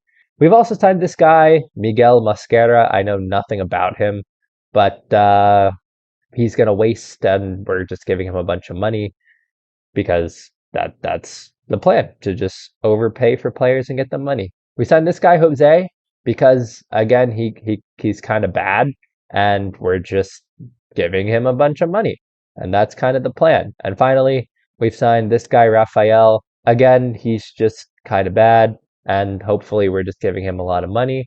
But the problem is we've spent £1 billion. We're overpaying for all of these players, and it's not changing the finances at all. I don't know what to do here. But again, the important thing is getting back into the Champions League, which we need to do. We're currently in 7th, so we're a bit off the pace.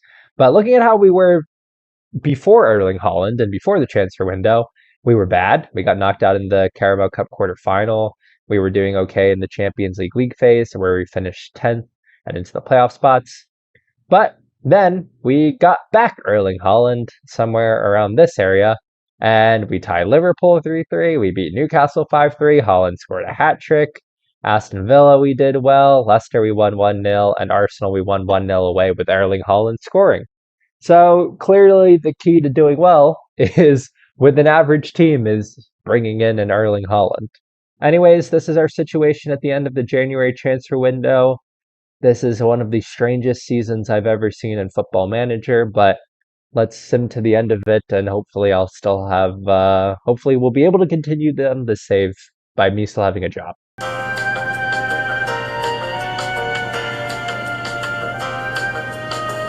We're at the end of the season, and I don't know what to do anymore, guys. We have a giant transfer budget, £367 million. And there is £1.05 billion in the overall balance. And there's no debt. There is literally no debt. It's all just coming in with giant sponsorships.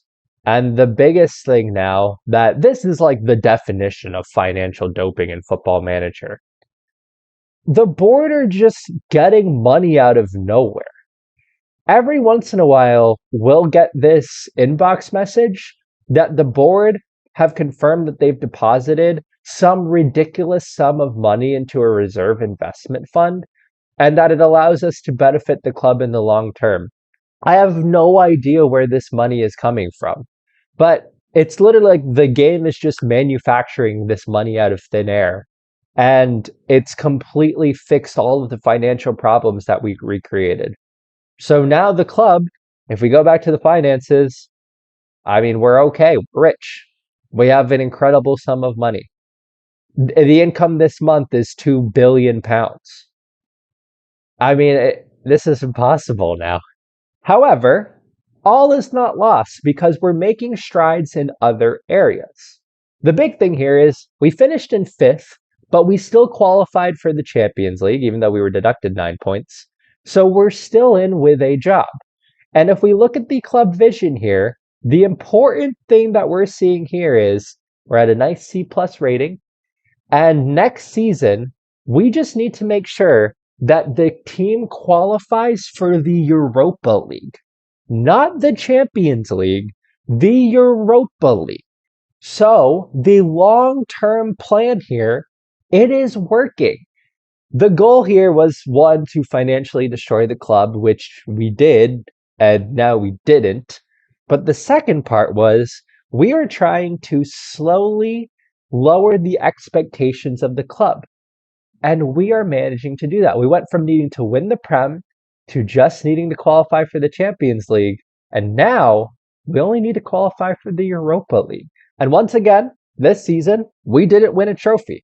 We were knocked out in the quarterfinal of the Champions League, knocked out early in the FA Cup, and knocked out in the quarterfinal of the Carabao Cup. As you guys can see this season, we had that really hot start, and then everything kind of went terribly. And then once January came around, we signed Erling Haaland, and we were quite good till the end of the season. Maybe a little blip at the end, but Erling Haaland pretty much saved us. And looking at how everyone did, I mean, Erling Haaland scored 25 goals this season, and he was only here for half the season. He played 18 matches and scored 25 goals. Doku was one of our best players, which is fine because, again, we're paying him serious amounts of money. Emil Smith Rowe is another one we're paying serious amounts of money to. But looking at the overall quality of the squad, other than Erling Haaland, who's amazing, I don't think the overall squad quality is brilliant, which is good because this is a Europa League squad. And without Erling Haaland, we would essentially be in a perfect position. But the future of this save is interesting, and there's a lot that I need to consider. What direction do we take moving forward now? The last few seasons, we've really leaned in hard to destroying the finances of the club, which we did brilliantly. We did that amazingly. The club were literally in administration, but the game has allowed Man City to do their weird financial doping, and now the club finances are wonderful. But again, the good thing here is that we're lowering the expectations of the club. So I think we start to lean more into the squad stuff again and just continuing to sign kind of meh players, signing really old players, and using that to destroy the club. Because next season, all we need to do is finish in the Europa League. And we have not been not in the Champions League at any point during this save. So if next season we are just in the Europa League and we still keep our job from being in the Europa League, that would be a good move. But anyways, this was season 5 of Destroying Man City. And this was one of the weirdest seasons I've ever seen. From going into administration to now having more money than we could possibly know what to do with. But we'll have to figure something out. We need to continue destroying the financials of the club, and we need to continue just destroying the squad composition. We've really leaned into the finances. Now I think we need to do the opposite. But that was season 5. We still have a job, so we'll continue with this, but it feels like this is a real turning point of this save in a not good way. Football Manager has bailed out Man City, and we got to figure out how to fix that. Despite having put Man City in administration, Football Manager has bailed the club out, and City are now richer than they've ever been, with over £1 billion in the bank balance and a £219 million transfer budget. Apparently, it's just impossible to destroy a team financially in this game. Last season, we finished 5th in the league, and that was good enough to get us into the Champions League. But now that we are not going to be able to essentially destroy the club financially, it is time to figure out how to relegate Man City. And I want to do that in the next 2 seasons. So this is going to be a setup year. We are going to put the pieces in place to be able to relegate Man City in the absolute worst possible way that we can.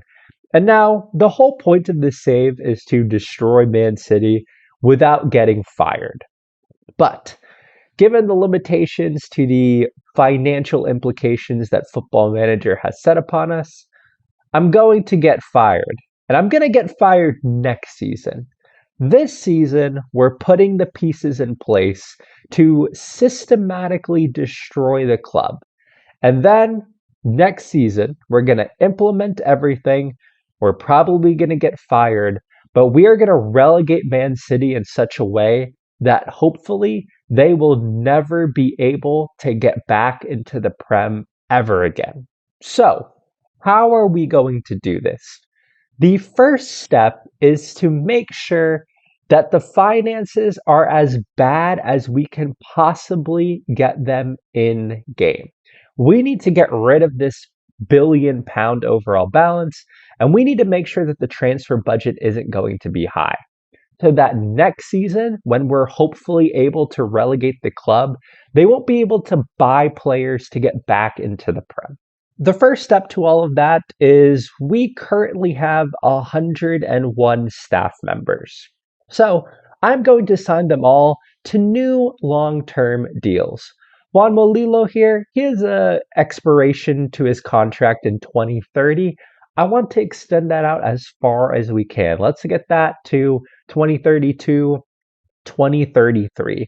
This will make sure that the club is still spending those ridiculous amounts on staff salaries. so that my assistant coach is getting £1 million per week, head of youth development £1 million, head performance analyst £600,000 per week, so on and so forth. So this will make sure that not so much of the money can go to transfers and squad and things like that, and it's just being sucked up by the staff. The next thing we're going to have to do is make this squad a lot worse, but we'll do that next season. For this season, we're going to have to make this squad worse by selling a lot of these players. Players like Erling Haaland, Rico Lewis, Sandro Tonali, Mark Guehi, they're too good to remain at the club. We're going to need to make sure that they leave next season. But when we sell these players, I don't want City getting any of that money. So what we're going to do is renegotiate some contracts. And I want them to be in the style that Erling Haaland has here. Actually, I'm realizing my face is blocking it, but Erling Haaland has a sell-on fee percentage of 50%. This means 50% of the transfer fee is going to Erling Haaland. But we also have a transfer clause. 50% of his next transfer fee is going to be owed to Arsenal. So this means we could sell Erling Haaland for £1 billion, but none of that money would go to Man City because 50% is going to Haaland and 50% is going to Arsenal. So if we sold Erling Haaland, literally none of that money would go to City. Fortunately, I have negotiated transfer deals where 50% will go to the selling club. However, I haven't done that with all of the salaries for players. Players like Rico Lewis, who came through the academy, I need to get a 50% sell on clause on him, and I need to do that for pretty much everyone else here. So for everyone we can, we are going to negotiate contracts that include 50% of the next transfer fee going to the player. That way, City is getting as little money as possible from when we inevitably sell these guys. And the last step here is we need to destroy the club's playing staff in a manner where the club won't be able to bring in any new players. So how will the club bring in new players? Let's go to the finances here. It's by having available payroll and by having an available transfer budget. So our question is, how do we destroy this? How do we make it impossible for City to sign new players? And this is where we need to bring in as many players as we possibly can who won't have any value for the club and who will be overpaid in a good way. So how we're going to do that is by bringing in players into the U21 squad and the under 18 squad who just aren't very good. So we'll bring in players like Zach Zapeta, who have an avoid relegation clause. They have all these bonuses on them. And essentially what we're going to do is bringing a lot of these players who are on a low payroll. They're not going to be contributing a whole lot to the payroll, but they're going to have all those bonuses on them. So if we go back to the under 21s here, go back to Zach Zapeta and go to the contract details. If Man City avoids relegation from the Prem, they got to pay this guy £4.1 million.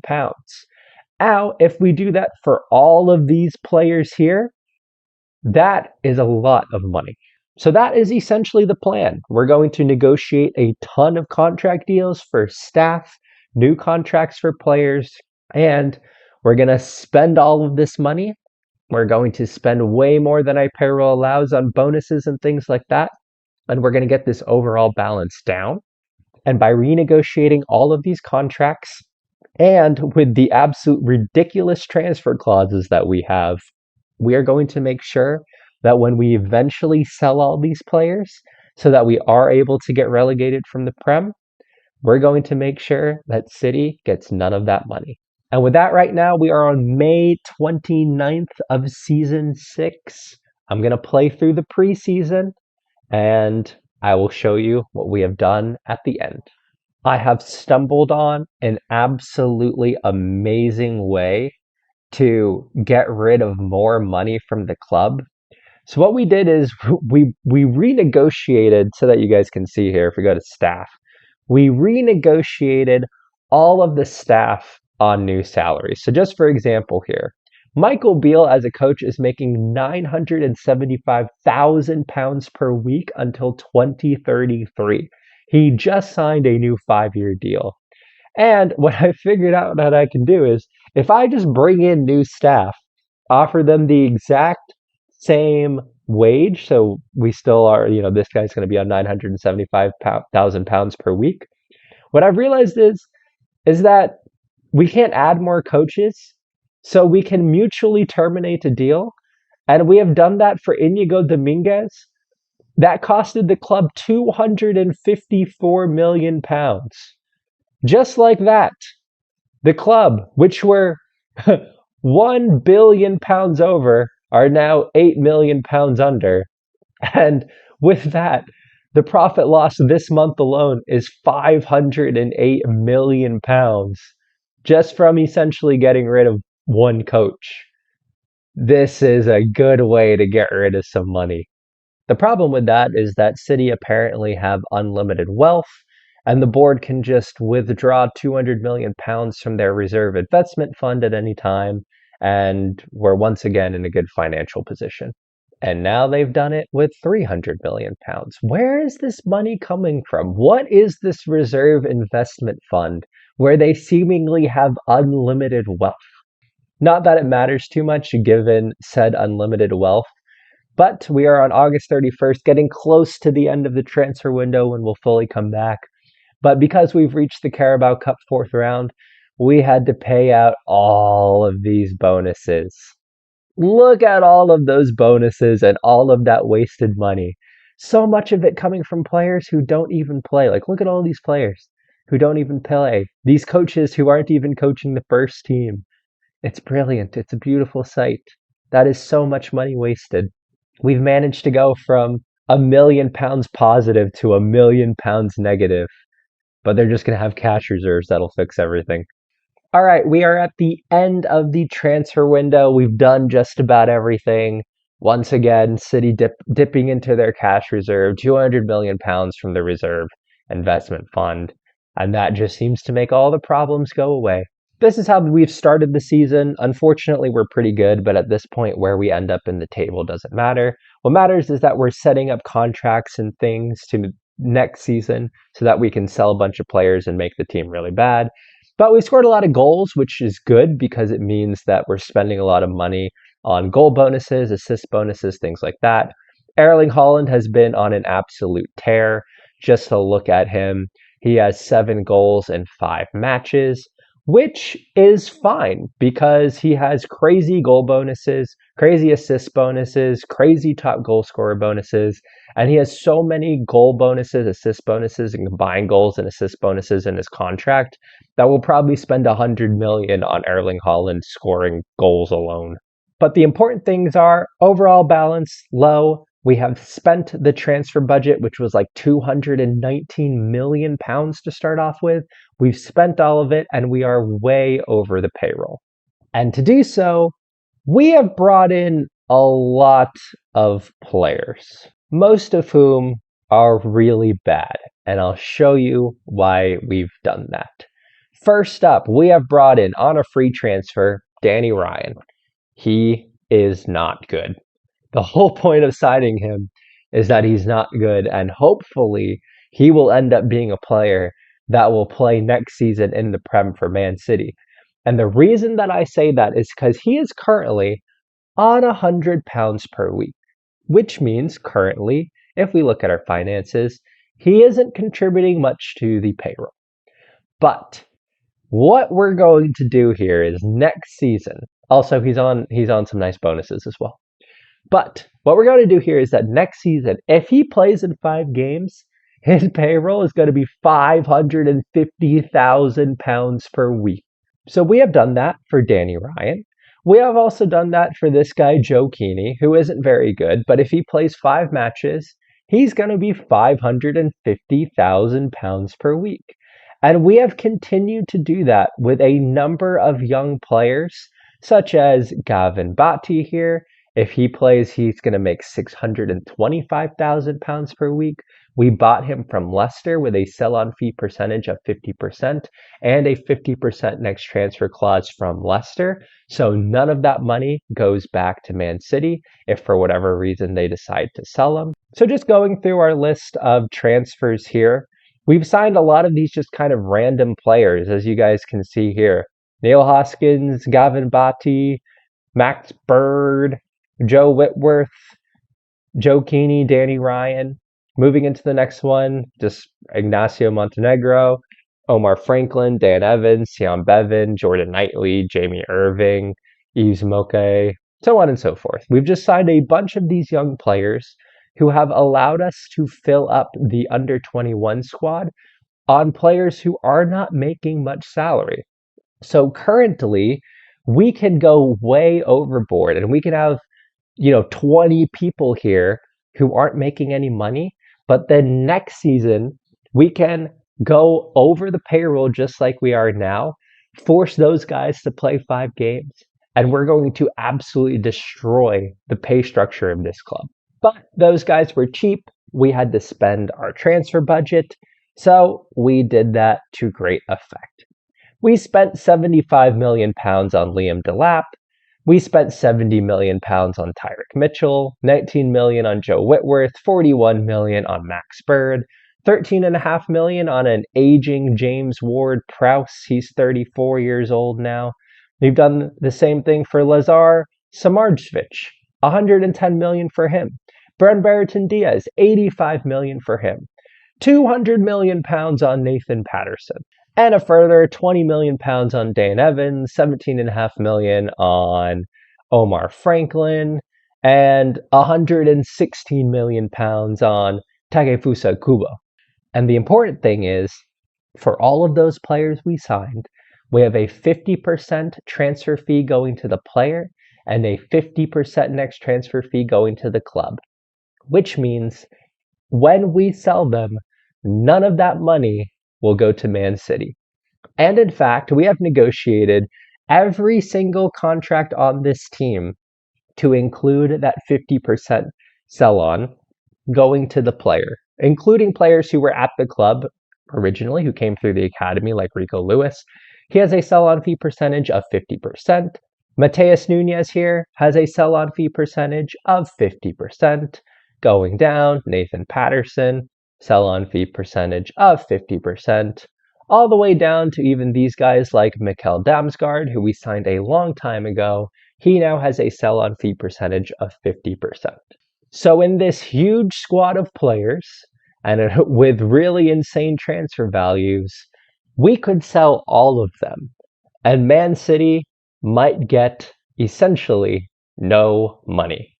So at this point, everything is set up so that next season we will be able to sell all the players, destroy the club, and hopefully relegate them. I guess in that sense, it doesn't really matter how we do this season. We could, as long as we don't win the league or win a major trophy, then we'll still be effectively destroying Man City. And next season, we're going to relegate it. And again, the original concept for this save was to try and destroy Man City for as long as we could without getting fired. But a big part of that was the finances. Football Manager has kind of ruined that because apparently City just have unlimited money, and even though we have destroyed the finances, which would have been great because you can destroy the finances, that'll lower the expectations for the club, and then we just steadily be able to go down and down and down. But we've kind of been robbed with that because Football Manager just gives Man City unlimited money. So since that's the case, let's just destroy the club in one fell swoop. But anyways, this is season 6. Looking at the club expectations real quick, we do just need to qualify for the Europa League to keep our job. We need to make sure we keep our job. Hopefully we are able to qualify for the Europa League. That obviously helps us out a little bit because we just get to go down and down and down. But that is the objective for the season. Don't win a trophy, qualify for the Europa League. I'm going to simulate the season. Let's see how we do.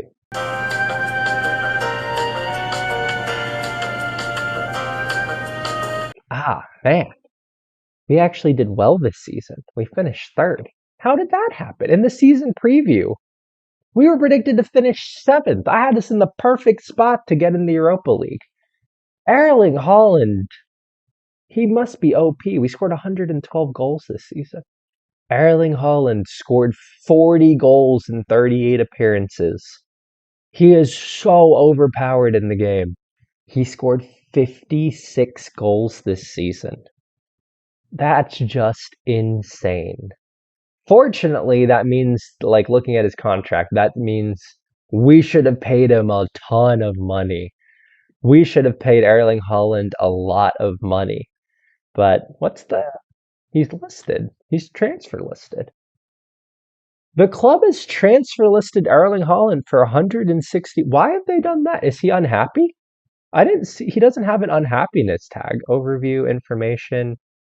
He doesn't have an unhappiness. Why is Erling Haaland transfer listed? Is anyone else transfer listed? No, Diaz not. João Pedro's loan listed. I don't see any. Samardzvic. Samardzvic is transfer listed too. Why are they transfer listed?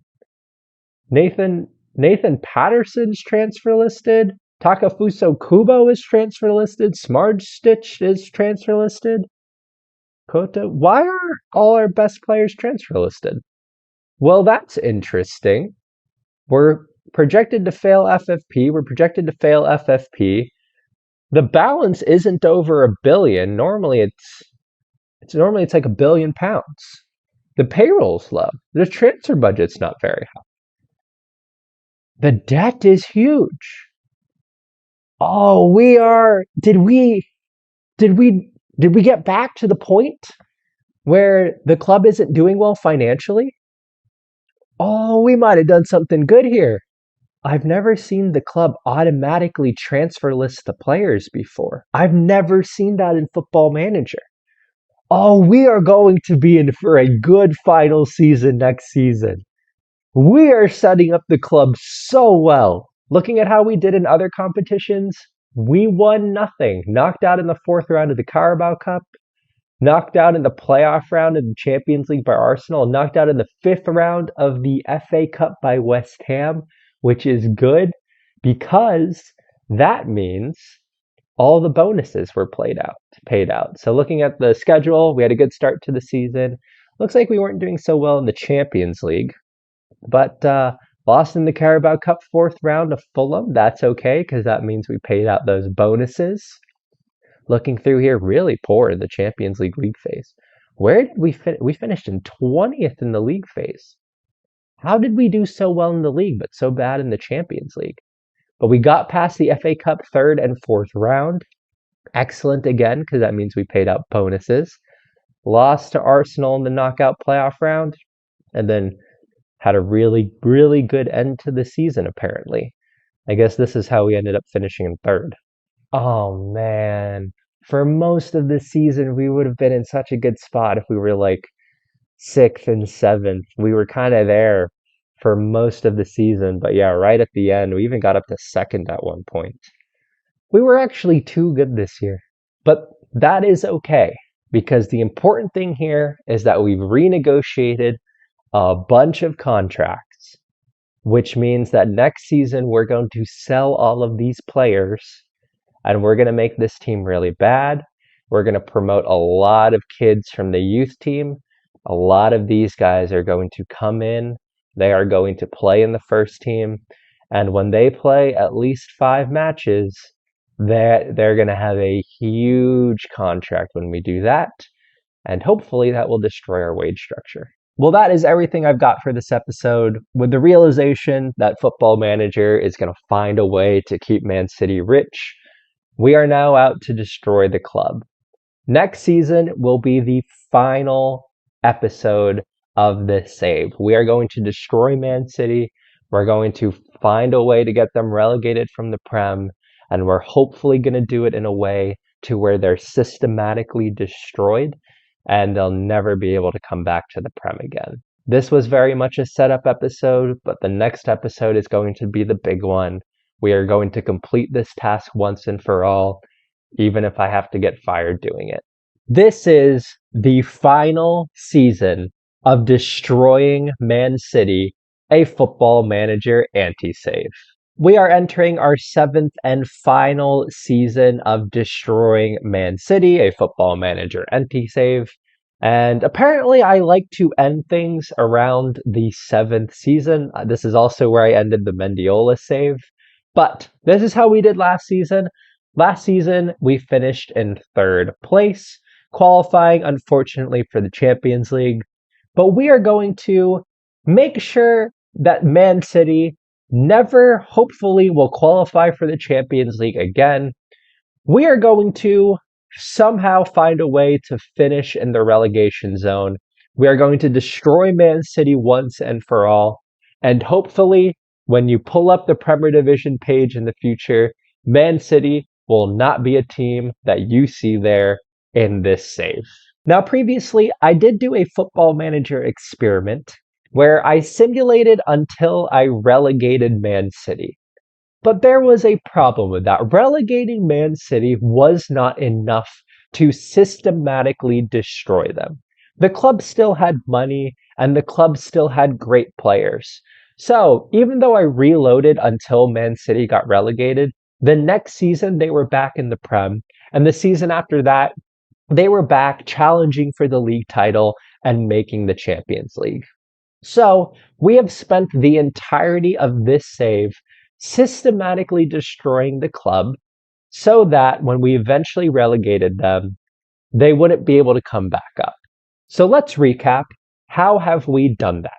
The first step was to destroy the finances.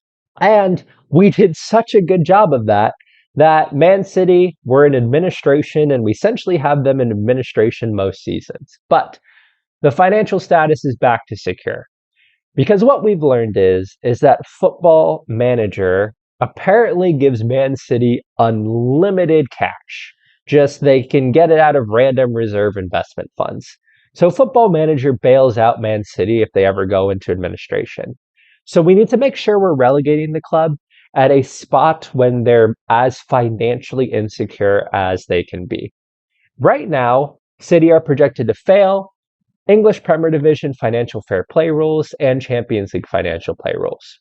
Additionally, this is about the lowest I've ever seen the balance at a beginning or an end of a season. We don't have a high transfer budget, and the payroll is low comparative to Man City. So as far as things are concerned at the moment, like you can see, they brought in £1 billion randomly this month. But as far as things are concerned, this is about as financially insecure as Man City can be.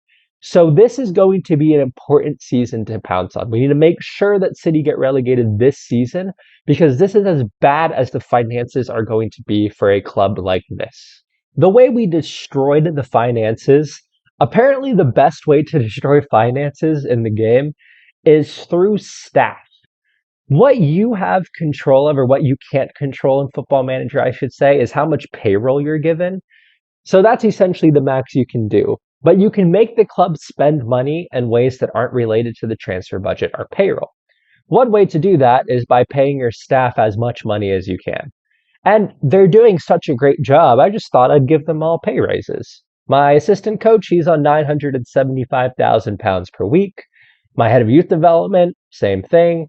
My head performance analyst, £925,000 per week. All of my coaches, £975,000 per week. My performance analyst, same thing. All my scouts, £850,000 per week. And my physios, I think they deserve $925,000 per week. They're doing a great job. They deserve the pay raises. So pretty much every single one of my staff members are getting paid double, triple, quadruple what the players are making. And we have 99 staff members. That means a lot. I mean, just multiply, almost £1 million by 99. That's how much money we're spending approximately per week on all of our staff. The other way that we're kind of planning on destroying the club financially is, as you guys can see here, there's a lot of under 21 players, but there's a lot of hidden money in here. Currently, they're not contributing much to the payroll, but our plan is in the future they will. If we look at someone like Michael Okeke here, we can see here that he's just signed a new contract with a huge salary after reaching club league games. If he plays 5 games, he's going to contribute a lot of salary. And what we can do is go through the transfer window, make sure that we're spending way over the payroll like we are now, and then play those guys in 5 games. Once they get that salary raise, I mean, it's going to be exorbitant amounts of money. And finally, looking through our playing staff, we've hidden a lot of money that Man City has to spend from the board. Again, things like bonuses don't count towards the payroll.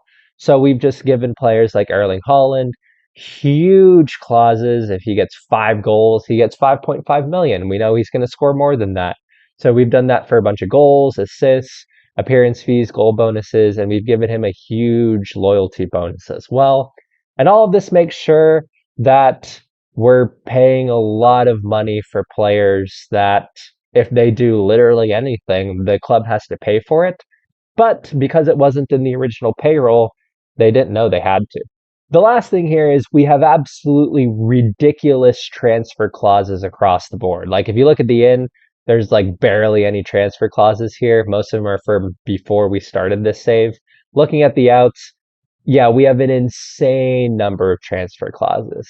And the important thing for all these transfer clauses is if we look at someone like Erling Haaland, he has 50% of his next transfer fee going to him and 50% of his next transfer fee going to his previous club. If you're not caught up on the same, by the way, we had sold Erling Haaland way back a few seasons ago, and then I was going to get fired, so I spent a lot of money to bring him back in. So that's why he has these transfer clauses.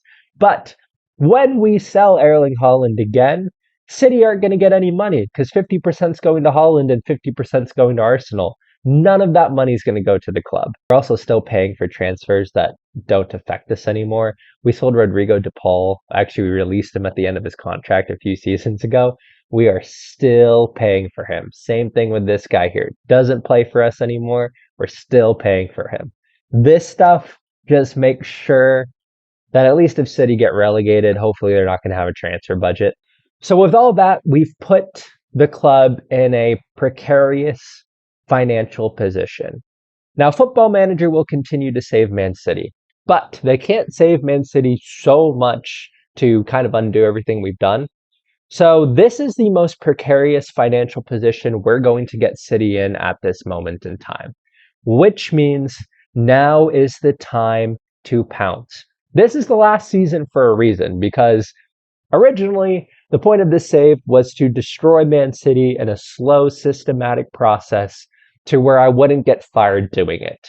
But again, Football Manager bails them out. So I'm going to have to take the L. I'm going to have to get fired. But we need to pounce on it this season. City are in as precarious of a financial position as they can be. And in this upcoming season, we are going to make sure that City get relegated, and hopefully they'll never come back again. So the first step in doing that, we have a lot of really good players in this squad. We need to get rid of them. After that, we have a lot of bad players in this squad. We need to make sure they're the ones playing. And third, we need to make sure that we're way above the payroll and that we completely deplete the transfer budget so that when I get fired, probably halfway through the season, Man City can't come back in January or next season, sign a bunch of players, and make the team good again. We need to make sure that once they're bad, they stay bad. And with that, right now, we are in May. We're going to move forward into season 7. I'm going to play through the preseason. I'm going to do everything we're setting out to do. We're in the Club World Championship right now. Honestly, I don't care about that. And then I'm going to show you the progress we've made, and hopefully we'll be in a position to destroy Man City. Welcome to the end of the transfer window and the beginning of the season, and we are absolutely cooking.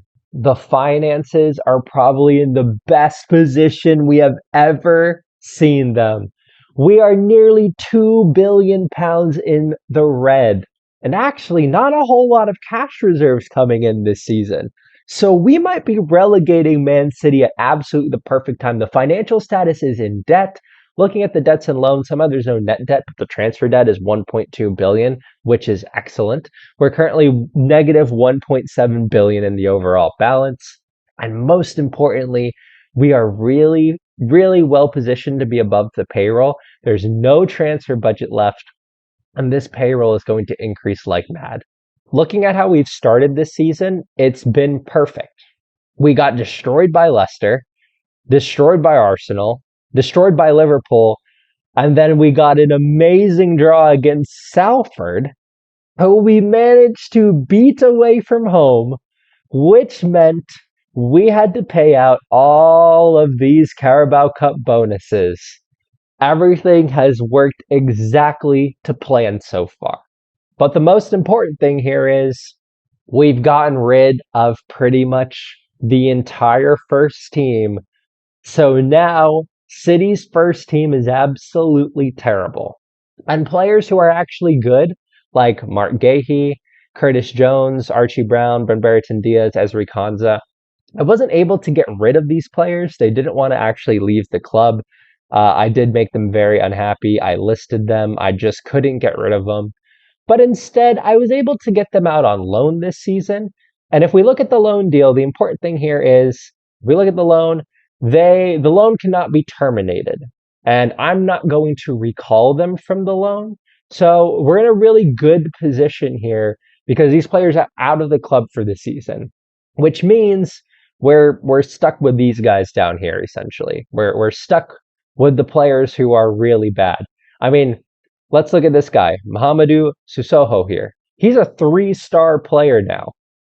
This is a 3-star player for Man City now. Remember at the beginning of the save when you get Man City, a 3-star player is like John Stones. We've made the club so much worse. I was really, really close to getting rid of Emile Smith Rowe, but then he got injured for 2 to 4 months, which was bad because I was about to get rid of him. But it's fine because he's still an 875k per week. And because of his injury, I was able to not register him for the Prem. So we're in a good spot. So between last season and this season, like when the clock ticks over and Football Manager resets the seasons, we sold 199 million pounds plus 264 million pounds. But the important thing of all of that was that Man City did not get 1 cent of any of those transfers, or they just got barely any money, because we included so many transfer clauses where within each of the players' contracts, they had that 50% transfer fee going to them.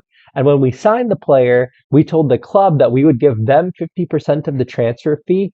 So the brilliant thing was we sold 400 million pounds worth of players, including Erling Haaland to Real Madrid for 80 million pounds. And Man City didn't get a cent of it. But yeah, essentially we sold all the good players. Damsgaard, John Stones, Jack Grealish, Erling Haaland, Sandro Tonali, Mitoma, Kubo, Samardzic, Nathan Patterson, Archie Brown, Morgan Gibbs-White, Mark Gahey, Jonathan David, Mateus Nunes, so on and so forth, Shaquille Van Persie. Going back to last season, looking at some of the players, João Pedro, Rico Lewis, Hussein Diao, Jan Koto, Jeremy Doku, all of those players are now gone for the club, and we are left with scrubs. I mean, we still have players like a 33-year-old Yuri Tielemans who's 3.5 stars, and his pace is 9. Like, he has the worst physicals I've ever seen from a Yuri Tielemans. And someone like Zach Sapeta, who he's okay, I guess. He's 2 stars. So yeah, at this point, City are terrible. And the best part of that is we've hidden some money from the club.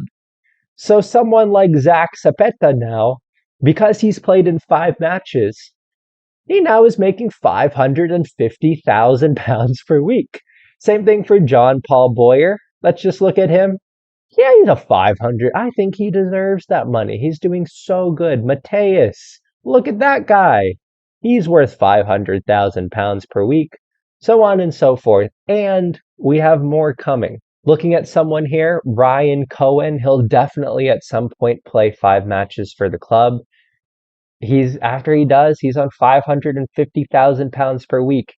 And he has a 50% yearly salary raise. So if he gets £550,000 this season, then next season he'll be at like £800,000 per week because of that 50% yearly salary raise.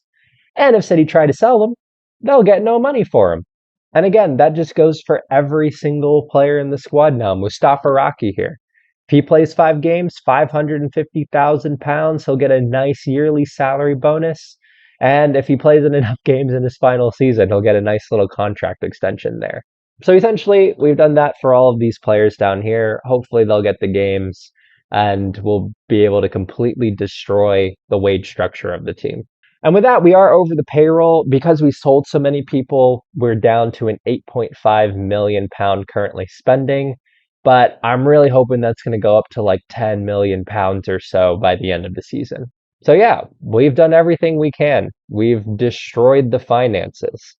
We have the staff on long-term deals. We have 99 staff members who are just making a ridiculous amount of money. We have a squad who's making a ridiculous amount of money, and we've hidden money from the club that they're going to have to spend. And that's going to make the situation even worse. And fortunately, the team is terrible. We're currently in last place, 3 losses from 3 matches. Now, of course, the expectations for this season are to qualify for the UEFA Champions League. I'm not going to do that. So I'm going to get fired. We'll see how long we last for the rest of this save, but I'd say we've done all right. We've had 6 full seasons where we've just systematically destroyed this club. We have a B minus. We've done everything we can, and now it's time to go for the jugular. We're going to go out in a blaze of glory. We're going to get fired, but we're taking City down with us. We'll see how long I can last for, but until then, City are in 20th. I'm going to simulate the season. I've done everything I can to destroy this club. Now, hopefully, Football Manager will let me. I will see you all when I probably get fired. Well, we made it all the way to the end of November, early December, but I have been fired. Surprisingly, I've been fired with kind of a good little biography here. We did win the Prem in our first season. That was kind of inevitable. We won a few community shields. We won a Carabao Cup in the first season. But we never won the Champions League. We never won multiple Premier Division titles. So all things considered, I think we've done an all right job of destroying the club. The other good news is not many staff left, so they should still be paying all that staff an exorbitant amount of money. Right now, they have an interim manager, Jimmy Smith. He is currently the interim manager, but yeah, they still, like, look at all the salaries. They still have all of the coaches there on those huge, huge salaries. So, wow, I didn't even realize how many staff we had. So that's really good. But looking at the players here, have they signed new players? No, actually, they're not in the transfer window yet, so they wouldn't have signed new players. So it'll be January where things might get a little touchy. I was officially fired on November 24th.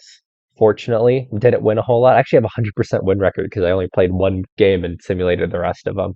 But yeah, Jimmy Smith, he is now the interim head coach. Looking at the Prem, though, we were cooking. We did a great job here, but oh, this is going to be an interesting season because right now, after just 13 matches, they have 6 points. I realize you can't see that because of my face, but City have 6 points and Sunderland in 17th have 12. So they are only 6 points off staying in the Prem. The big question will be, have we done enough? It is still really tight at the bottom of the table. I'm not sure if we did enough. I'm not sure if we did enough. There was no point in me getting fired for them not to get relegated. They need to get relegated. Looking at the season, we had that bad start. They tied Sunderland. How did they tie Liverpool? The team's terrible. How did they beat Man U? I beat Man United. I was still there. They even got a red card in the 45th minute before halftime. How did Man City with this terrible team beat Man United? What? But after that, they lost 8-4. That must have been a really fun game. They drew Chelsea. How are they getting these draws? Like, you lose to Brentford, you lose to Forest 7-3. How do you draw Chelsea? Well, it is going to be a very interesting rest of the season. I'm going to simulate the rest of the season, but I'm gone. I don't have control over anything now. Hopefully, City won't make too many signings. Hopefully, we put the financial status in a bad enough spot to where they're not going to be able to do anything. Let's see if they end up getting relegated. Let's go! Man City have been relegated from the Premier Division. We've done it!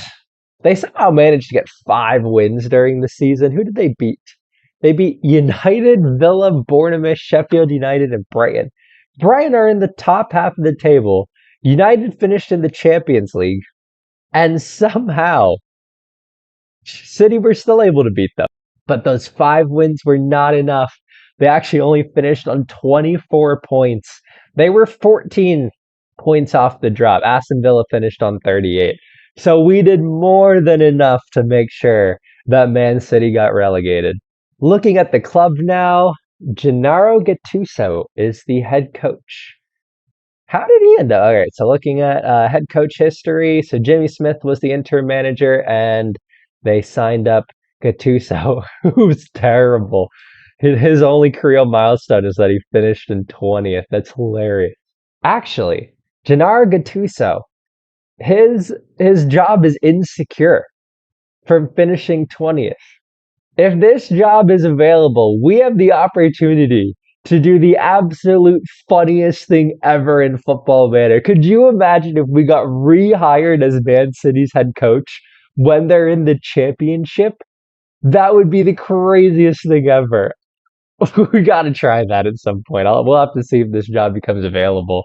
But looking at how they did throughout the season, we saw them in January, I think. So, oh no, actually, okay, we saw them somewhere around here. But they had a bad December. But in January, they beat Villa. They won the FA Cup third round. They made the FA Cup fourth round. So they had to pay out the bonuses. Oh, they were just destroying money. That's brilliant. And then they were terrible in the league, got knocked out in the league phase. They didn't finish last in the league phase, though. They finished 29th down here. That's not too bad. But after that, really poor end to the season, such that City were relegated. We did a great job. All right, how are we doing on? They're paying Gattuso £300,000 per week. They're still paying him huge money, and so many staff are still on huge money. Unfortunately, the new guys are not on huge money. This would have been people that Gattuso brought in, but we still have all of these guys on here, and they're expiring 2033, 2032. So City are going to be spending crazy amounts of money on their staff for at least another 2 or 3 seasons. And the good thing with that too is if they wanted to terminate it, it'd be like £200 million. So they pretty much can't terminate those contracts. I'm curious to see what the financial position and infrastructure of the club look like. So what I'm going to go is add in a new head coach. We're going to look at City, see what everything looks like. But before I do that, this is the save point. So we're going to go here. We will do another episode where we go into the future with Man City. And we're going to go into the future with Man City, and we're going to see, did we systematically destroy them? They're relegated from the Prem now. We're going to see if we keep them down there. What happens 5 years, 10 years, 15, 20 years into the future? This will be the save point from that. We are absolutely going to do that as the final episode of this series. But I want to see what state the club we have left it at the end of season 7. So I'm going to go in, add a new head coach, and we're going to take a look around. All right, I have added myself back in here as the City head coach. Where have we left the club? Financially, not too bad. Look at the payroll. They're paying £18 million per week on the payroll. Oh, we have absolutely cooked with the payroll. Let's look at the squad here. We're going to skip the squad induction. Looking at the payroll. We'll go that way. We have done so well with the payroll. Look at all these players who are just making exorbitant amounts of money. I don't even know who most of these guys are. Liam Delap's making a huge amount of money. Morgan Rogers. By the way, this is the Morgan Rogers from Aston Villa, but he's not very good in this version of the game for some reason. All of these guys are making over £500,000 per week. We did so well with the payroll, and they're not going to be able to get rid of them. Because if I remember correctly, yeah, we have the sell-on fee percentage. They're not going to be able to get rid of them for any money. They are projected to fail Sky Bet Championship financial fair play so far over the pair. Only 28 million, and like you can't spend any of that money because you can't pay any of the payroll. Like if we adjust the budget here, yeah, we can't do anything. There's actually debt. 1.2 billion pounds of debt and 1 billion pound of transfer debt.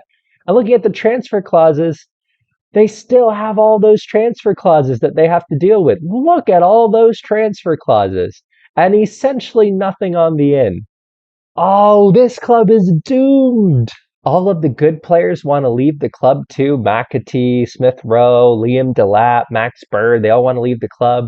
Everything's poor, terrible club atmosphere. This is exactly what we wanted. Next season will be interesting for City because the expectation gain automatic promotion to the Prem, long-term ambition, build on the promotion, and just build on promotion from the Prem. So at this point, there's no expectation to get back into Europe. I think I am proud of what we've done here. We have destroyed Man City. All right, I'm back to the original save point where Gattuso is the head coach, but this is it. We have successfully destroyed Man City. Unfortunately, we got fired in the process, but Man City are relegated. Finances and club infrastructure are not good. And hopefully all of that means that once they get relegated, we won't see them in the Prem anytime soon. The next episode is going to be an In the Future video. Unless Gattuso gets fired and then we can become the manager of Man City in the Sky Bet Championship and continue to make things worse, maybe we would come back for that. But assuming that we can't do any of that, this is the last episode where we're actually playing. And the next episode is going to be an In the Future video. We'll see what the consequences of everything we did here was. We'll go 1 year, 5 years, 10 years, maybe even 50 years into the future, and we'll see what eventually happened to Manchester City. We destroyed Man City, and we got them relegated from the English Premier League. Now we're going to go 10 years into the future to see whether they can recover or whether we permanently destroyed the club. So this past season, we ruined the squad composition so much that Man City finished 20th in the Prem, getting themselves relegated. And the squad is looking pretty bad. Looking at the players with the highest salary, Emil Smith Rowe is obviously a very good player, but then we have someone here like Dan Evans. He should not be making 550K per week. Michael Okeke here, he should not be making 550K per week, so on and so forth. And we've really hampered the financial situation of the club by giving the staff just way too much money. I mean, £975,000 per week. I mean, we're essentially playing £1 million per week for much of the coaching staff. Gennaro Gattuso is the least paid coaching staff at £300 per week. And this goes for pretty much all of these staff members here. We're paying them more than most of the players. So with a poor squad and a poor financial situation, did we do enough to really destroy Man City? Will they be able to get back into the Prem? Can they get back into the European places? We're going to have to find out.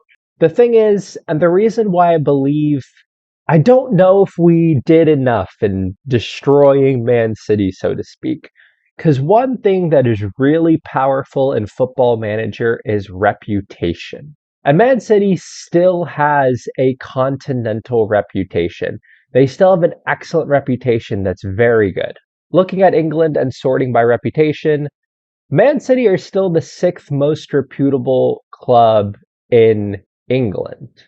That could work to their advantage, even despite having a poor squad and despite having poor finances. They could still use their reputation to good effect. Reputation is one of the most important things in Football Manager, and it takes a long time to go up and down. Really, we probably needed to spend more time at the club to really bring down this reputation. That would have taken a really long time, though. I don't really know if that would have been that possible. But this reputation here is what could save Man City. But anyways, in total, this is going to be 10 years into the future. We're going to see 10 years what happens. But first, let's go 1 year into the future. Let's go 1 year into the future to see if Man City immediately get back into the Prem or whether they'll still be a Sky Bet Championship side. And then we'll go the full 10 years into the future to see whether or not we actually destroyed Man City. So let's go 1 year into the future and see what things look like.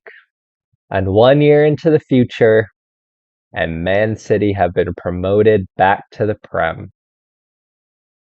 That is disappointing. Gennaro Gattuso is still the head coach. Yuri Tielemans, who was supposed to leave on a free transfer, I guess he ended up staying.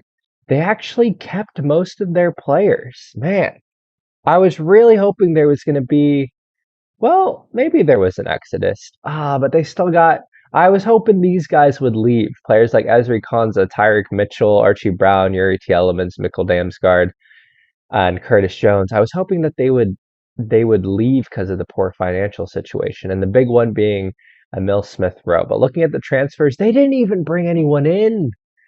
They didn't bring one player in.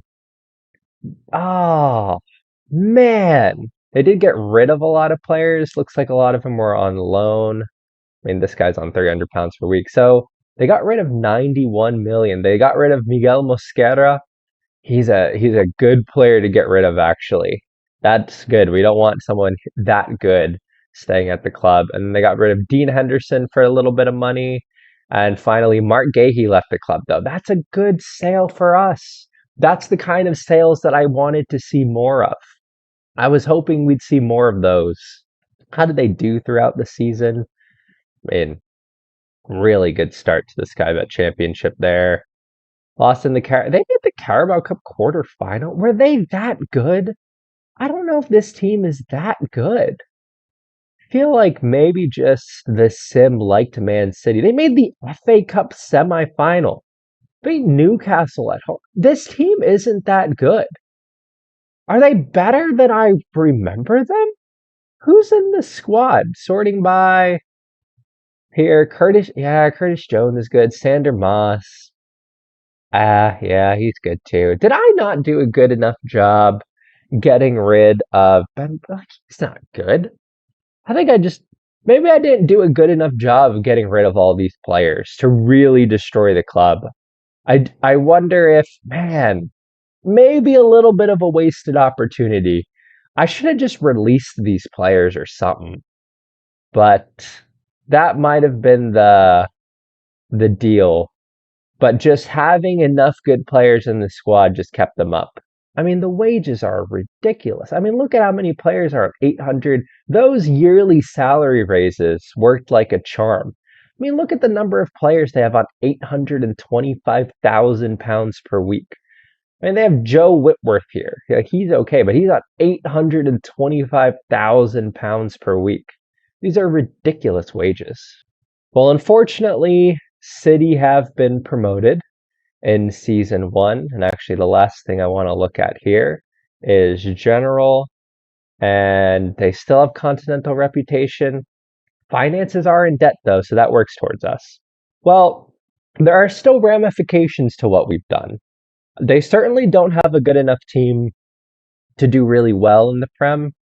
So we'll see what happens. 10 years later, we are currently in the Sky Bet Championship. 10 years later, will they have fully recovered? Or will we still see the ramifications of our destroying Man City? Let's go 10 years in the future and find out. And 10 years in the future, and Man City were in the Prem, but have been relegated. Their manager is Vincent Kompany. I am pretty sure Vincent Kompany. This is an updated database. He's not from Burnley. Look at how good he is. He would have been at Burnley. He would have been at Bayern, Milestones. He was at Bayern. Why did they guided FC Bayern to a 15th consecutive Bundesliga title? And then he departed. Why did he leave Bayern to become the City head coach? That makes no sense. He won the Champions League 5 seasons ago with Bayern.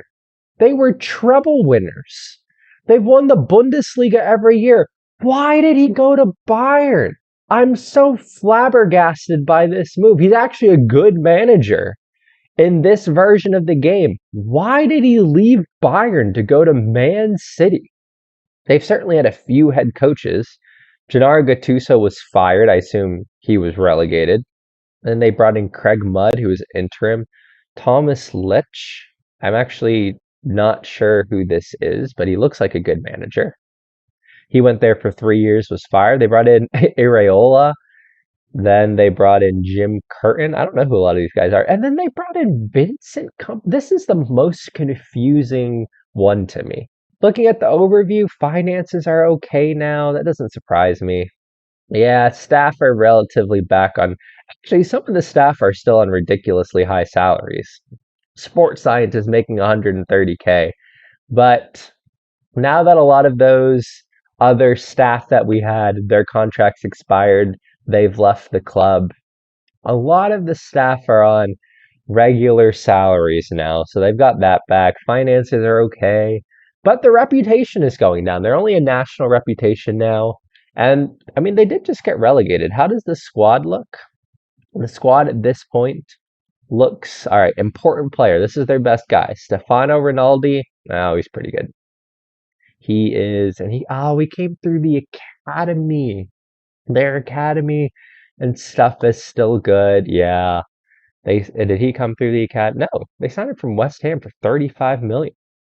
Man, they still look pretty good, don't they? That being said, this guy's 32 years old on 500,000 pounds per week. Look at how much he's making 500K. He's not good. Did we have him? Maybe we had him and he's just still there. Did we give him this contract? I don't remember him. He's making 500,000 pounds per week. That's such a weird thing to still be seeing 10 years into the future. All right, let's see what happened with City next, though. So last we saw them, they were promoted from the Championship. Then they were in the Prem. Oh, they were not good in the Prem. They got knocked out in the Carabao Cup second round, too. FA Cup third round. So the following season was pretty bad. And they got relegated and they lost in the playoffs final.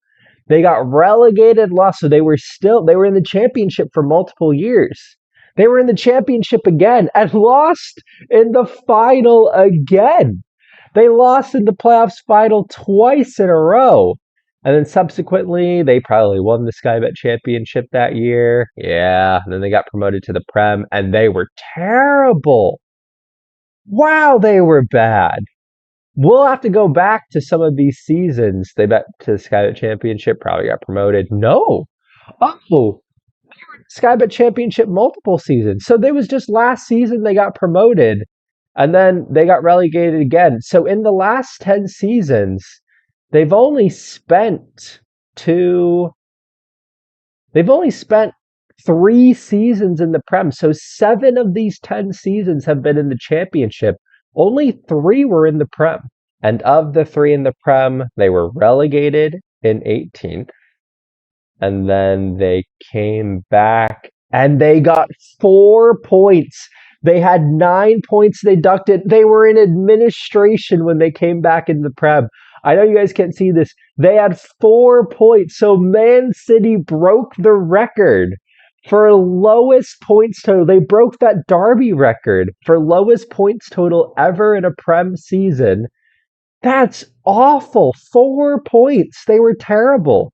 And they only got 13 points, but they had 9 points deducted for being in administration. That's fantastic. And then this most recent season when they were relegated again. I feel like we might have destroyed City. They're a yo-yo club, but they can't have a run in the Prem. They haven't spent more than 1 season. Honestly, though, for as bad as they've done in the Prem, I'm surprised at how well they've done in the Sky Bet Championship. So they finished 3rd the first time. Then after getting relegated again, they were promoted in 2nd. Then I think they spent a few seasons. Oh, they were 14th. They were 14th in the Sky. Man, if only they just kept dropping. After that, they finished third. Yeah, then they were promoted, and then now they'll be back in the Sky Bet Championship. So the lowest we got them to looks like it was 14th in the Sky Bet Championship. Hey, we did better than I thought we might do. And looking at the reputation here, I don't see City in this kind of first page here. Man City are way down here. They've dropped like a stone. 10 years later, they're less reputable than Sheffield United, Southampton, Middlesbrough, Leicester, Derby, Sunderland, Brentford, Bournemouth, Norwich. They are not a hugely reputable side. We've done all right here. The only thing that's really baffling me, and I know he has a connection to the club, maybe it's just because he loves the club. Does he have favorite clubs, Man City as a player? But he has favorite club, Bayern as a head coach too. This is just the one that's getting me. Why is Vincent Company managing this team? All right, the last thing I've done here is I've added in a new head coach because I want to see what City actually look like. Let's go in and look at everything in the club. Man, finances are good now. Man. Do they have debts? No, they don't have debts. They're actually financially fine at this point again. That's unfortunate. I wonder, is it even really possible to completely destroy a big club finance? Their finances are okay. Is it even really possible to destroy a big club financially? Let's look at the transfers. I don't even think any of our old clauses are still in play. Are any clauses from when we were at the club? I don't think they would have gone on this long. And looking through here, yeah, that doesn't seem to be the case. They still have so many clauses, though. And they don't have nearly as many clauses going in. So financially, they're still not like a very well run club. And the expectations are pretty low. I mean, they just want to reach the Sky Bet Championship playoffs. They want to grow the club's reputation. I mean, this is very much a board vision of a club that's definitely not at their best. So looking through here, they did get a new administrator and a new chairperson from things we looked at. But since we left them, they did fail Sky Bet Championship FFP. They failed in a takeover bid, failed Sky Bet Championship FFP very early on. And then they got a new chairperson. This is when but then they went into administration again. This is 2030. This is well after. So they came out of administration here, and it looks like 2035 that is when we saw them go into administration. This is when everything seems to have turned out much better now. Well, that's pretty much everything. 10 years into the future, the ramifications of what we did are definitely still there. It seems like 5 years and less was where City really struggled. And then they seem to progressively getting better. But they have a good overall balance now. They have a good transfer budget now. So they're definitely a team who, if we kept going, they'd probably be back on the ascendancy. But anyways, that is the end of the Destroy Man City save. This was loads of fun. They have a good team again. But this was fun, completely different type of save that I've ever done, but it was something different, something fun. I hope you guys enjoyed it. Maybe we'll continue to do some of these types of things in the future, but maybe they won't be full on series like this. They'll be like in the rebuild style, but we're trying to destroy the club in 5 seasons. If I decide that that's something that might be fun, we might continue to do something like that. The other thing is, I know that these kind of Man City destroyed saves make for some interesting rebuilds as well. So I'll leave download links in the description of the video with maybe the first season after the resignation, that 5 season when their administration, and this 10 season here. So if you guys would like the challenge of trying to rebuild Man City after the finances were completely destroyed and with the bad team they've got, I'll leave download links in the description below, so you can download the save and see if you'd like to take on that challenge. Or even better, if you'd like to continue destroying them, that might be a lot of fun too. But anyways, that's everything I've got for this series. I hope you enjoyed this In the Future look, and I hope you enjoyed this series. Thank you all for watching. I hope you all are doing well. I hope you all are having a good week, and I'll see you all next time. Bye.